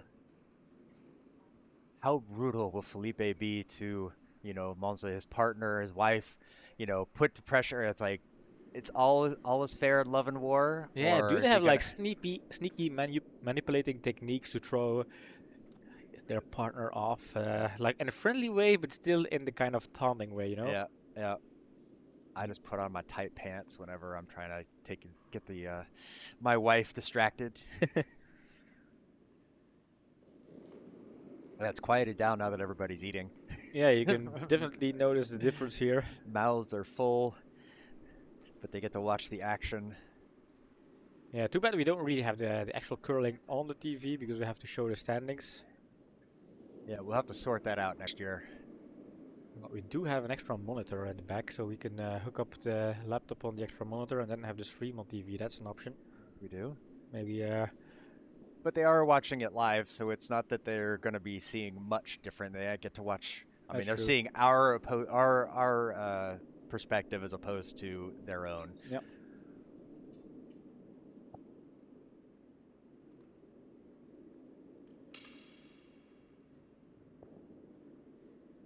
It's just so quiet. That's the one thing that people talked about last year and so far this year as well, is that when they're out on the ice, you're used to with 3 matches going. Normally it's I don't know, was that 20 people? No, that's Yeah, not right. yelling and all. 24 yelling and all of that, and now it's just 6. It's quiet. There's not a lot of communication between players. There's no need for communication really. Unless you start yelling at yourself. Yeah, because I remember we mic'd up players last year, and then we were constantly doubting. Wait a minute, is the mic on? Is What's it on? happening? Yeah. But yeah, there is no really a need to talk out loud to yourself. Maybe a nice addition could be to have some music to the venue. Perhaps you just. I don't know. It's one of those Or things. is it like nice to have it like quiet? The I think- intensity, I think it's a bit of an intensity thing. I kind of like it. I mean, it's one thing if you're just training and there's music on or whatever, but I don't know. We played that Bonspiel in Hamburg, and they had music on for a little bit, and it wasn't distracting, but it just wasn't. I don't know. For me, it felt out of place. But that's, everybody.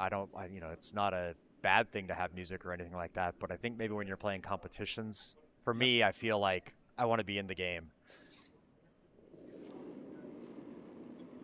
So, Monza going with the takeout.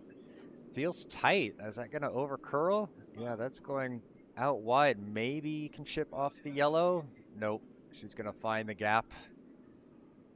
Yeah, that was kind of the story with the mixed doubles games as well. They are decent with the draws, but as soon as the situation kind of asks for a takeout, this is where the team got vulnerable. Yeah. In my opinion, I think on that one, she used the wrong handle. I think coming around from that side, she should have come the other way, and because then it's like if it over curls, you get the other yellow or you get the other red. But this way, it's like if you don't hit it right, it's just completely gone. So. Yeah, what is the standing in the group? What is like at stake for this game? And I will have to see.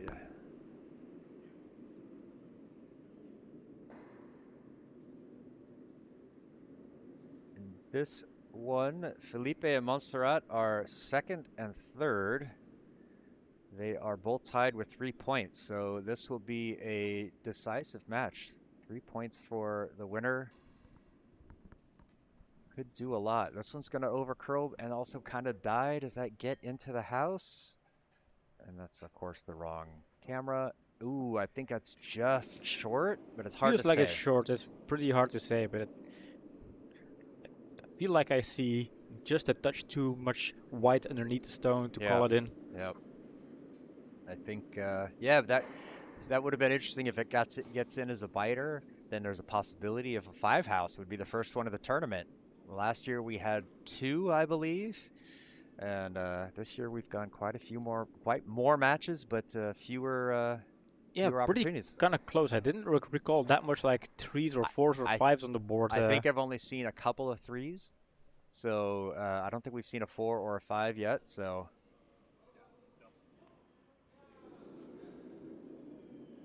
All right. Mons with their last stone needs to get this one in the house. Try to do some damage control. That one's going to be around. Might have spoken too soon. It does get around the guard, and it will tap in. Oh, nice. Great stone. That's going to be hard to get rid of. And I believe that is 2nd shot, so she's already taken a few away from Felipe. Yeah, Felipe basically has to follow up with the same stone. He catches a yellow on the side, taps out yellow, and then it's 3, potentially 4, depending whether that first one is biting or not. Yeah, it could be. Do you take that risk, though, or do you... I think you do. I mean, given the whole tiebreaker thing, they're sitting second and third in the group. So if you feel like maybe you're not going to be the group winner and you have an opportunity to score 3 or 4, I think if you're in here to become a legend and you want to optimize and maximize your chances of getting in the final 8, this is where you want to score 3 Yeah, or you 4. got to take those extra points where you can. He does have that risk though of taking his own out, and then would Yep. Mons score? Looks like he's going for the draw out the other way, just feeling like he can get to the 8 foot better. Yeah, maybe it's also, I don't know how competitive they are, but imagine if it doesn't work out, at least you're rewarding your opponent, which is your spouse. Yeah, it doesn't that's feel as true. bad I as mean, if it's not your rival. This one coming in, is he going to be able to drag it down? It's got to get full 8 foot. And Oh, it just guys. comes up short. So that is 1 for Felipe on his hammer. So great damage control here from Monza. Yeah, that was a great shot. Key moment of the game to get that one. And so now she has the hammer. She's only trailing by 1. So will that come back to bite Felipe? We will find out. So looking over on sheet A, we have Gregory against Jordi, and I believe Gregory scored 1. No. Yes, Gregory scored 1, yeah. Gregory scored 1, and he stole 1, so he did not take the hammer. And over on sheet A, Don and Martin have not put up a score yet. They're still finishing out the first end. All right, Felipe starting things off here in end number 2. He doesn't have a big cushion. He doesn't have the hammer, so he's going to have to try to be aggressive. Oh, this one coming up on the light side. Trying to drag it down. Guard could be interesting. Could still help him. Takes away something in the middle. But now he's got to come around it. But I think if I'm Monza, I'm trying to come around it myself.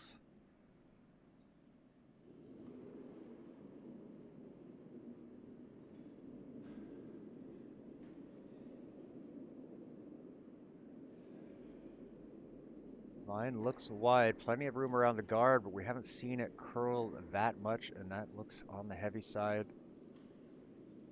He wants it to sit. Looking at it to sit. It's starting to sit, and Felipe opts not to sweep it, lets it sit in the back 12 foot, so. All right, so Mo's in the house, but out, exposed, way in the back. Not really sure. I think Felipe, his choice is pretty clear. I think you just come around, try to get to the middle. Yeah, I think that makes sense. I mean, you want to try and steal. You have a center guard. It's nicely positioned in front of the button there. So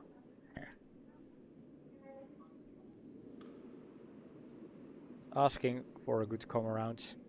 I wonder to what extent the ice conditions have shifted. Yeah, we'll definitely have to talk to some of the players during the break of these last couple of matches. Like, did they feel a difference in their first? Like, and how much had it changed? You know, was it slowing down? Was it curling less or more?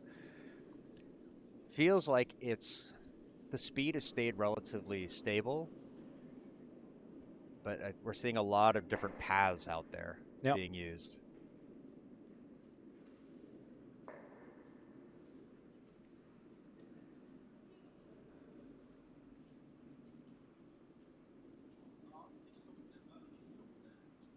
Hearing lots of chatter going on in the Don and Martin match. Martin scored 1 in the first, so Don with the hammer in the second. Going to need to score 2 to win over there.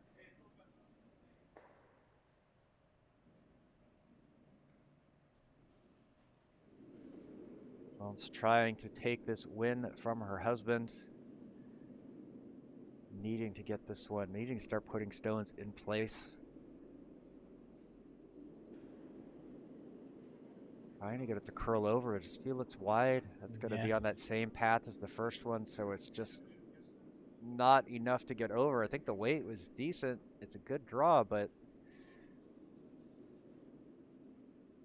just stays outside, stays long. So she's got those two back there. Maybe she does need maybe a takeout. But if Felipe, you know, he's got the 1 point, he's sitting shot. I'm thinking throw up a guard. Or come around the other side and play into behind the guard.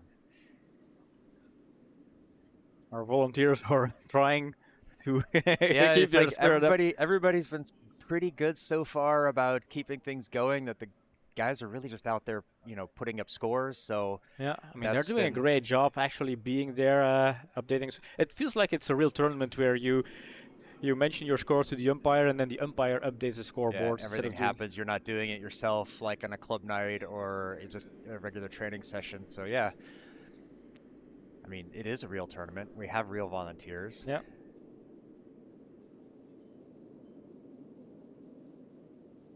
This should be good if it gets into the house.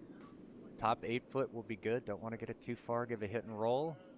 Great. It is a bit of a ask for a hit and roll there. Yeah, but- I guess he was trying to get it to curl over, but I think I would have, knowing how, I mean, obviously it's easy to say from out here, but knowing that it's not curling that much, I would have stopped sweeping and let it kind of die sooner. Yeah. But Also hard to kind of do your own line calls. That is something I remember last year with the feedback is figuring out the lines. You don't really have somebody just dedicated at doing line calls. Yeah, it's very important. Like you're always saying, it's a team game, and when somebody else can tell you whether you're in or, you know, inside or outside, you have no idea when you're standing over the stone unless you've got some relevant. You happen to know just okay, I need to be this far from the center line because that's the only thing you can see as you're sweeping down there. Ooh, and we have a. Oh, Bram joining us from the lounge. Oh yeah, this is. Hello, hello, hello. Hello. How are you doing today, sir? Yeah, very well, very well. Enjoying yourself out here? Is it everything you thought it was going to be? It's been a while since I've actually enjoyed myself playing curling, but yeah. That's not something you want to hear your teammates say. I can't deny or say Can't that confirm you're or deny. can confirm or deny that that you're that someone is the reason, but no, a bit disappointed in my LSDs, but now going strong. So Yeah, we've had some really exciting matches today, and yeah, saw your first one was against Gary. yeah, That was a really nice Oh, match. always a tough nut to crack, but I'm glad I just pulled through in the end. But it was exciting until the last stone. Yeah, we've had quite a few go to that last stone. It's like this decides it, you know, and we've seen some good, some bad, and but it's been great. Yeah. And now you have the spousal game. Yep. Yeah. This one, Ooh. yeah, and Felipe putting the pressure on Mons. He's just taking advantage and saying, okay, I'm going to keep putting stones here, and you've got to do something about it. And Oof, perfect. Do you think one of them actually sold the game to the other, or I don't think so. I They don't wouldn't seem think that- anything like that. No, I don't think so at all. Because you figure a couple of these prizes that are, you know, if they happen to win prizes, they're basically made for two people. So you Oh, know, yeah. if one of them gets one of the hotel rooms, the other one gets the hotel room too. You know, yeah, if you the- would think so. You would but, think so. You would hope so, but hey, it's not my marriage. It's not my problem. You know, not my decision. exactly. Yeah, so she's sitting drawing against 3, and not really a triple in there. the Uh, double Yeah, is sure really- there double is. is there. I'm sure there is a triple, but do you take that risk with only 2 shots left? She might have to go for it on the last one, but she is going for the double up this left side, or right side, left side of the screen. But is that wide. feels wide. It's gonna curl over and pick out that back one, but will that jam on those yellows back there? Oh, no, doesn't jam. So, all right, a little bit of damage control, but what is Felipe gonna do? He can just throw something up there and throw up a guard. There's not really a good path to the button. So Yeah, you don't need a good path to the button. You're already one in front, so just cover it up and force Montserrat to do the difficult shot. yep. At this point, you're just playing that. What do we see? Can you see over on sheet C what the house Yes. looks like there? Congested. I see 2 yellows lying shot with 2 reds covering them in angles, so there's no straight shot to hit it. I think Gregory is now looking at the promotion takeout, the promotion double takeout actually, but that is some elite level Yeah. play you see there.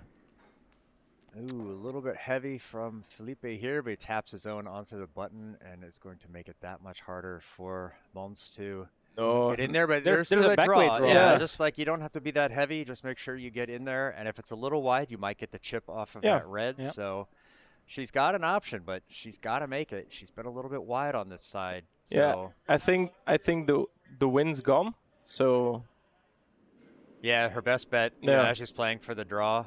exactly. But yeah, the draw in here or a little if it's wide and the chip, but it's got to be enough weight if she's going to do that one. And Dan trying the double, but only unlocking the stone. So Dan lying okay, but not in a winning situation. Now he's drawing against Martin. Both have 1 stone left in pocket. Oh, here we go, Gregory. What are we doing? Going through the port, and there we... Oh, he got him through the port. delightful, but then nothing. Oh. Difficult shot. So Mons here going for a hit. The She double gets or around the the garden. single? Just a single, but will that sit down? I think it will. Oh, gorgeous. Yeah. Yes, Excellent. great stone Excellent. there. Wow. Gorgeous. What a finish. Salvages the tie, maybe saves her marriage. Perhaps. We don't know. Oh, looks like the hugs and kisses afterwards. That's great. Another match coming down to the final, to the wire. I love to see that. We've been pretty well gifted today. Yeah. Everything's been coming down pretty. No blowouts. No. Yeah, I think the first 5 stones, not getting them out of play is a huge setup for big ends and congested ends. Yeah, or- We're seeing a lot of stones coming into the house and staying exactly. in play, and that's been great. That's been really good for it. That's why we do it, right? Yep. So but let's. Also, not a lot of big scores. I've seen a lot of 1s and 2s, but I did a 4. You did a 4. I did a Oh, 4. I Yeah. missed that one. Yeah, that certainly helps. There was the 4. Yeah, I was wondering in the group of that what would happen there. I think there are still some interesting matches. Yeah, I think the next one be after the break. I'm playing Annemiek, and then the last one is against Bart. Could go either way. Yeah, big round of applause here in the canteen. I think something just ended pretty well on the A sheets. I don't know. Martin is putting a stone back to the Oh. other end. I'm not I- sure what's going on. I think Dan threw with the wrong color. Oh. Is that no? I don't know. I don't know. No, Sorry? Don is. Pickup from it was a pickup, and Dan said against to Martin he could retry the stone. Oh, okay. So Oh, that is sportsmanship there. Very Yeah. sporty. Yeah. There we go. We can hide the scoreboard for now. We have this end concluding here. We are a bit behind the schedule, but that's kind of anticipated. It always happens with tournaments. Gary said Yeah. they would kind of speed up ice making a bit, so we can maybe catch up with time. Yeah, we've got a bit of a gap. We'll have an hour scheduled, so Yeah. hopefully we can get it back going. We'll have some time for lunch. I heard they Martin. put in kerosene instead of diesel. So Yeah. Is this one gonna settle down? It's gotta sit. Oh Oh, my! And we had it on camera on the. Oh, what a an- stone! What a stone! Yeah. So Martin had the lead. He scored one in his hammer end. So now Don. it is possible for Dan to make 2, but that won't be easy at all because the stone is a little bit muffled away. Yeah. That's going to be a tight look at it. All those stones in play. That's just what I like to see. This is like the action from what we were expecting by saying no hits in the first 5 and taking out the guards up front, the pre-placed stones. I think that this is what we envisioned is like, let's see all of the stones in play and see what happens. And do you think Dan has an advantage being a lefty? Because the Quite possibly, yeah. He's got the angle out over. Well, no, from that side it's the right. Yeah, no, it's the right angle for him. Slightly more room around him. This one is wide. Is it going to chip over? And he finds the gap. Oh my! Oh my! Wow, Martin with the big steal there, and Don just. I mean, I don't know how he found a gap through those stones, to be honest. But then again, we're also at an angle. It's probably like a meter wide from this angle. It looked tight. I think the gap was wider than you thought. Camera tricks and all of that. Yeah. Hollywood magic. I think the scores are entered, so let's have a quick peek at the current group standings, because Martin is sitting top of a league or Group C because of this win.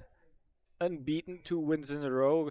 Group B, Bram and Annemiek are sitting pretty strong, both unbeaten. Bram with a perfect win record, and then Group A, Richard from Curling Club Friesland. But yeah, some ties out there. Like Group A is wide open basically. For Gregory it's going to be a tough one, but for the rest everything is still possible. Yeah, any one of those top 4 can still win it. I mean, Gregory still can too, but he's got to finish strong and probably needs some help. You know, win the last 2. Sean sitting strong over Group D with the 6. You know, Felipe and Montserrat tied at second with 4 each. That's going to be Magali and Jeroen with some work to do to try to get into that best of the rest. But it might be a little bit too late out in that group. You never know. And then Ferle, 2 wins, 2 matches. Yeah, very 6 strong points. And then you've got Guy and Kevin and Andres, you know, with some points there. Mauro, you know, down there, but still not out of it. You know, Fairlow looking pretty strong, but you never know. Some of the best of the rest can come out of there. Yeah, looking at the best of the rest, if you already count the amount of 4-pointers out there that are kind of in line for that best of the rest, we have let's say... There's 4 people with 4 points, so that's already one person going to finish tied second in their group, or at least tied second in their group, and not get through. So yeah, I even count 5 people. 5. Yeah, Richard, I was looking at past that. Yeah, he's only on the lead on tiebreak, so... anything can happen in that. We've got this last matchup. It's Andres and Guy out of Group E. So looks like Guy has started things off already. So let's get the scoreboard up. Get the stones going. Yeah, there's no stopping here. So it's just straight on the next match. Going, yeah. I mean, I feel like energy is draining a bit on our side, and this is a hogstone. We haven't seen that many hogstones so far, but I'm craving for some soup in about 20 minutes from now. Hopefully not 20 minutes. Well, yeah, 15, hopefully. Hopefully this one goes quick and it's like, hog, or through, and then we're done. Hey, look at that, 8 minutes. Fantastic, 1-0. And a few minutes ago it was, fantastic. We have a lot of stones in play. And now, hog. Now we're hoping for hogs and throw. Yeah, just throw them through. Yeah. We're getting a little hungry, you know? I don't want to get hangry. But I think the soup was already near depletion, I thought.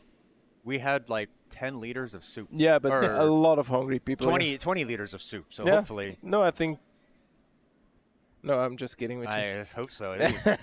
Andres bringing this in. Like, you know, don't make me going from being happy hungry to just angry. Yeah, just angry.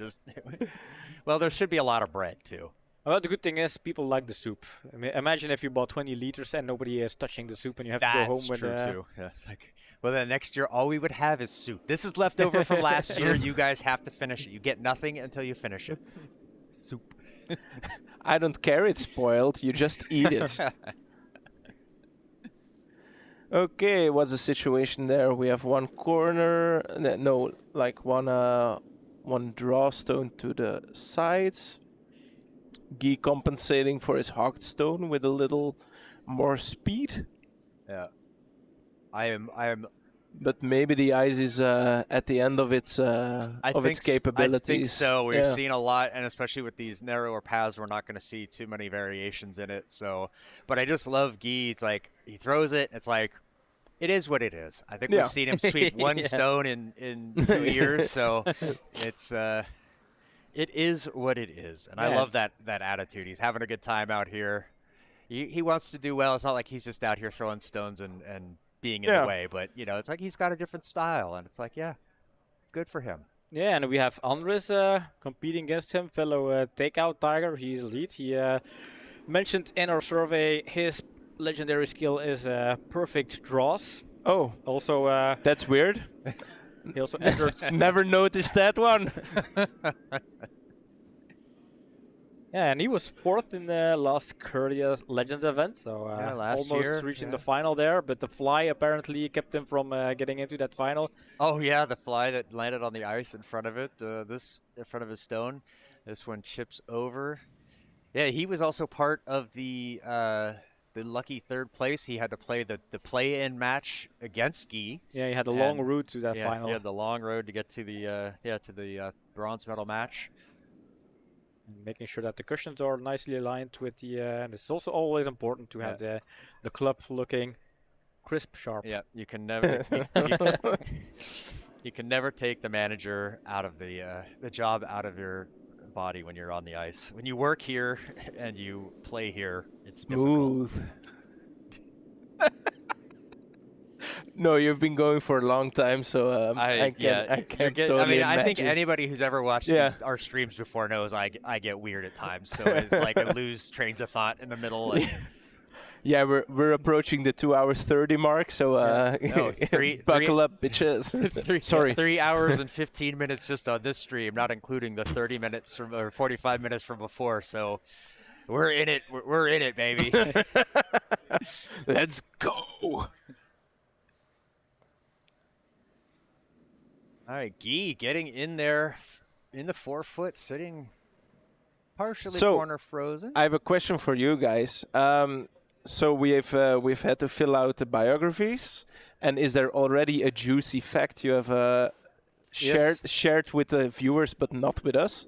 Not with the viewers, but one of the juicy facts, and I'm not going to name drop. Maybe it's good to guess. But there was a question: who do you love to play against? Yeah. Who do you fear to play against? Oh yeah, that's a good one. Yeah.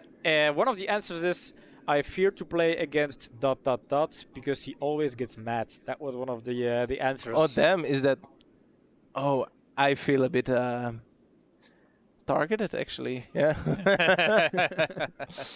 But I don't get mad at people. I only get mad at At your group. myself. At myself. I don't think they meant it as getting mad at you, Yeah, but yeah, yeah. sometimes it's like people get worried when somebody gets Yeah. frustrated with themselves. It's like, yeah, but people have emotions and they show it. It's, Yeah.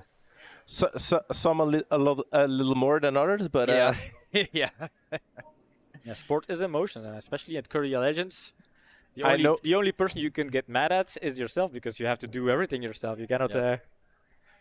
I know I wrote down I wanted to play Jeroen, the winner of last year, and then someone told me they're not playing, so I was considering unsubscribing, but Oh. here we are. Competitiveness is just too there. I don't think you could walk away from it. No, exactly. But I we have like even 100 nice took a day off, contestants. so Oh, really?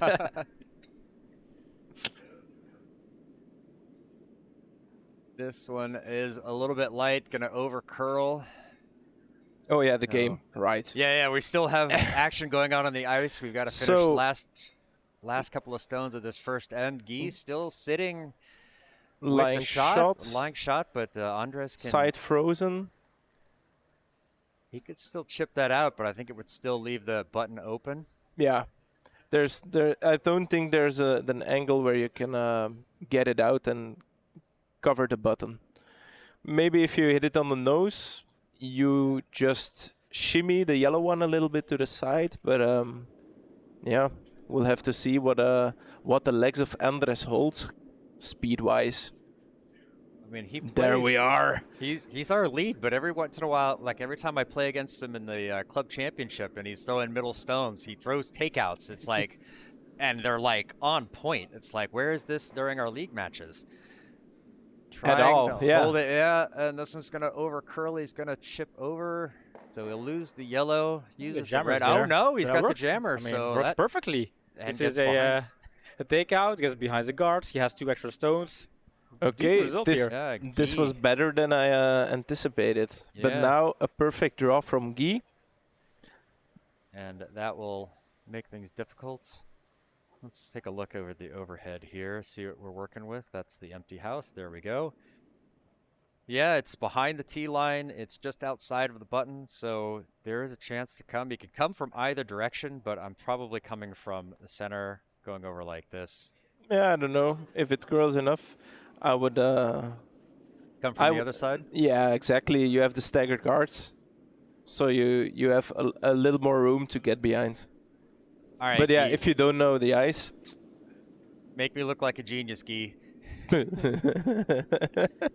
He's chosen this side. He's watching it.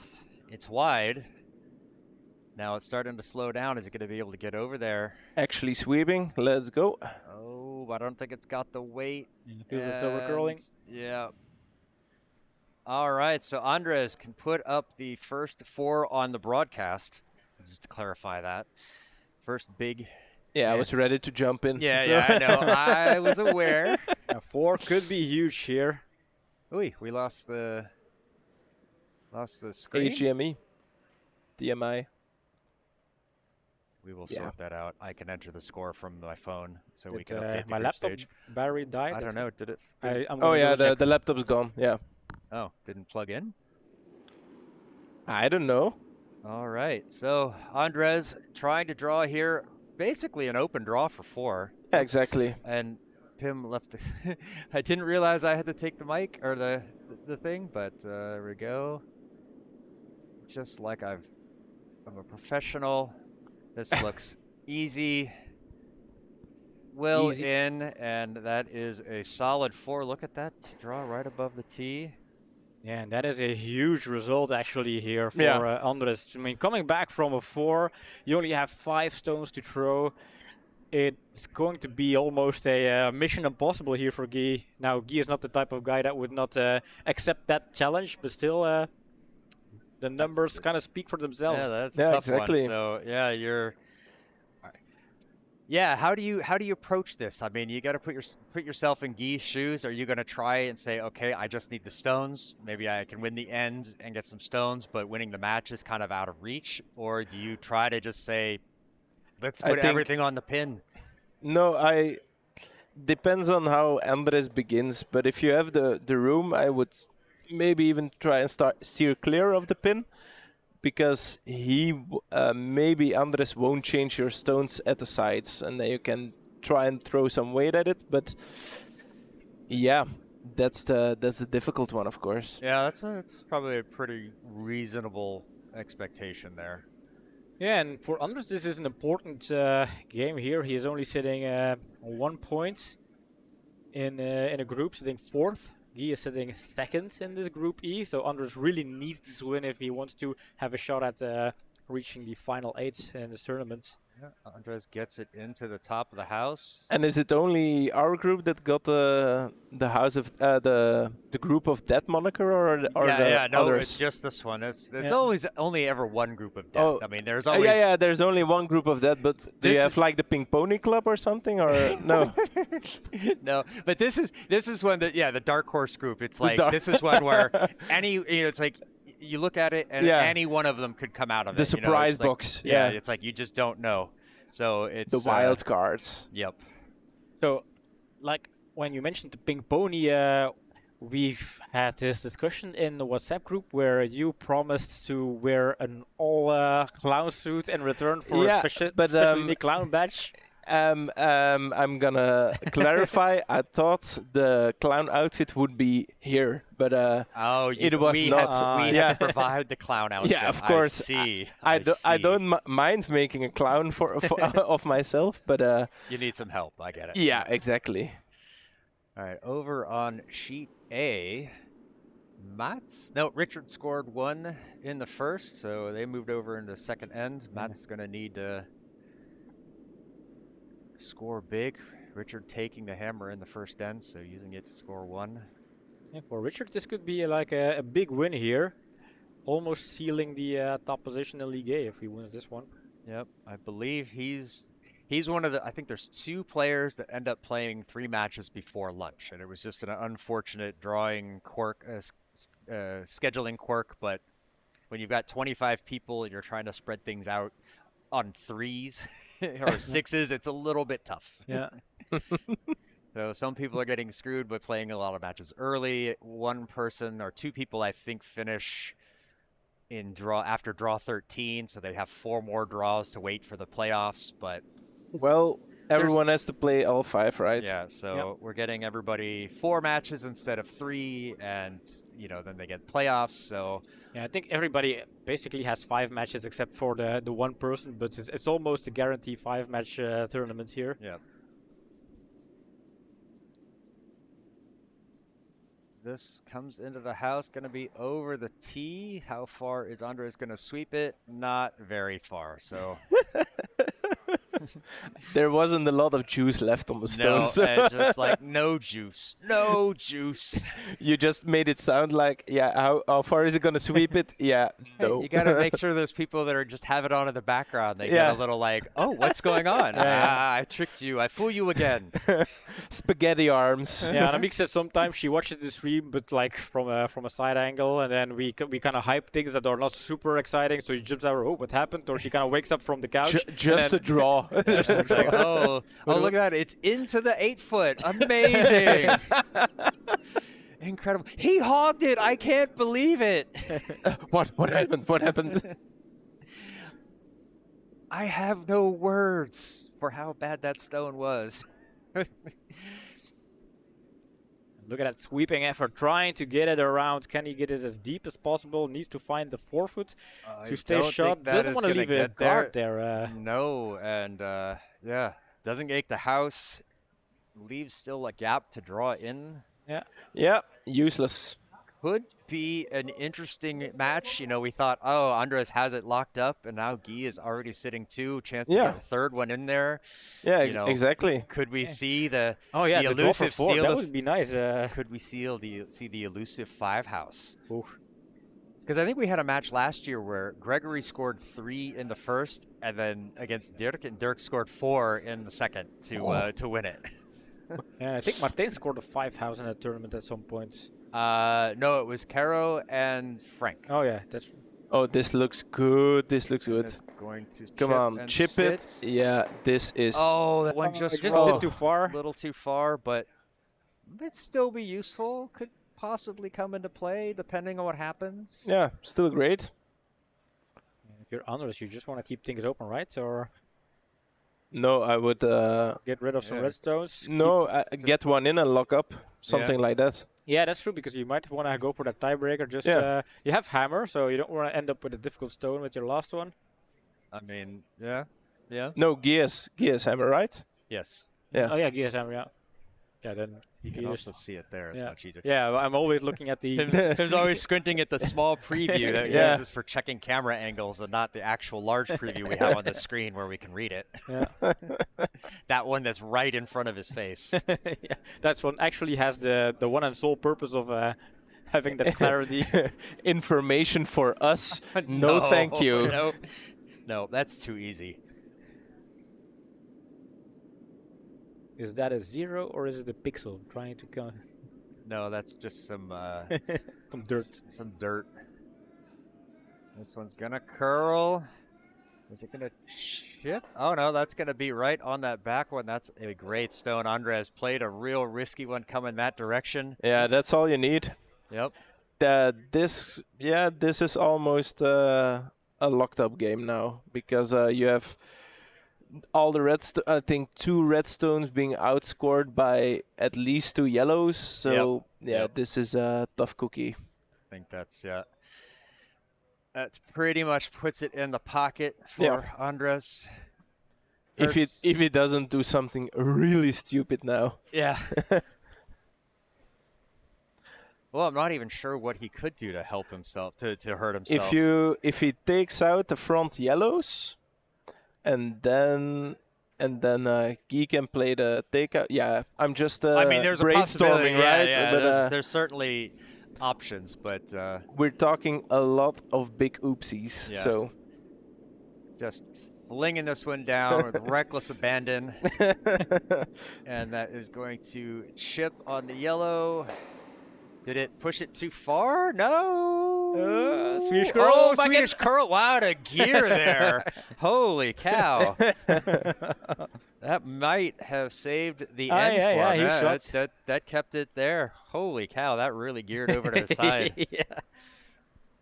But it also kind of opened out into the, it's now a little bit out in the open, so Even Andres can scoring just 2 kinda for pick Guy that would off. be a decent result. Yeah, but yeah. All you said it's important open. ends and stones, so.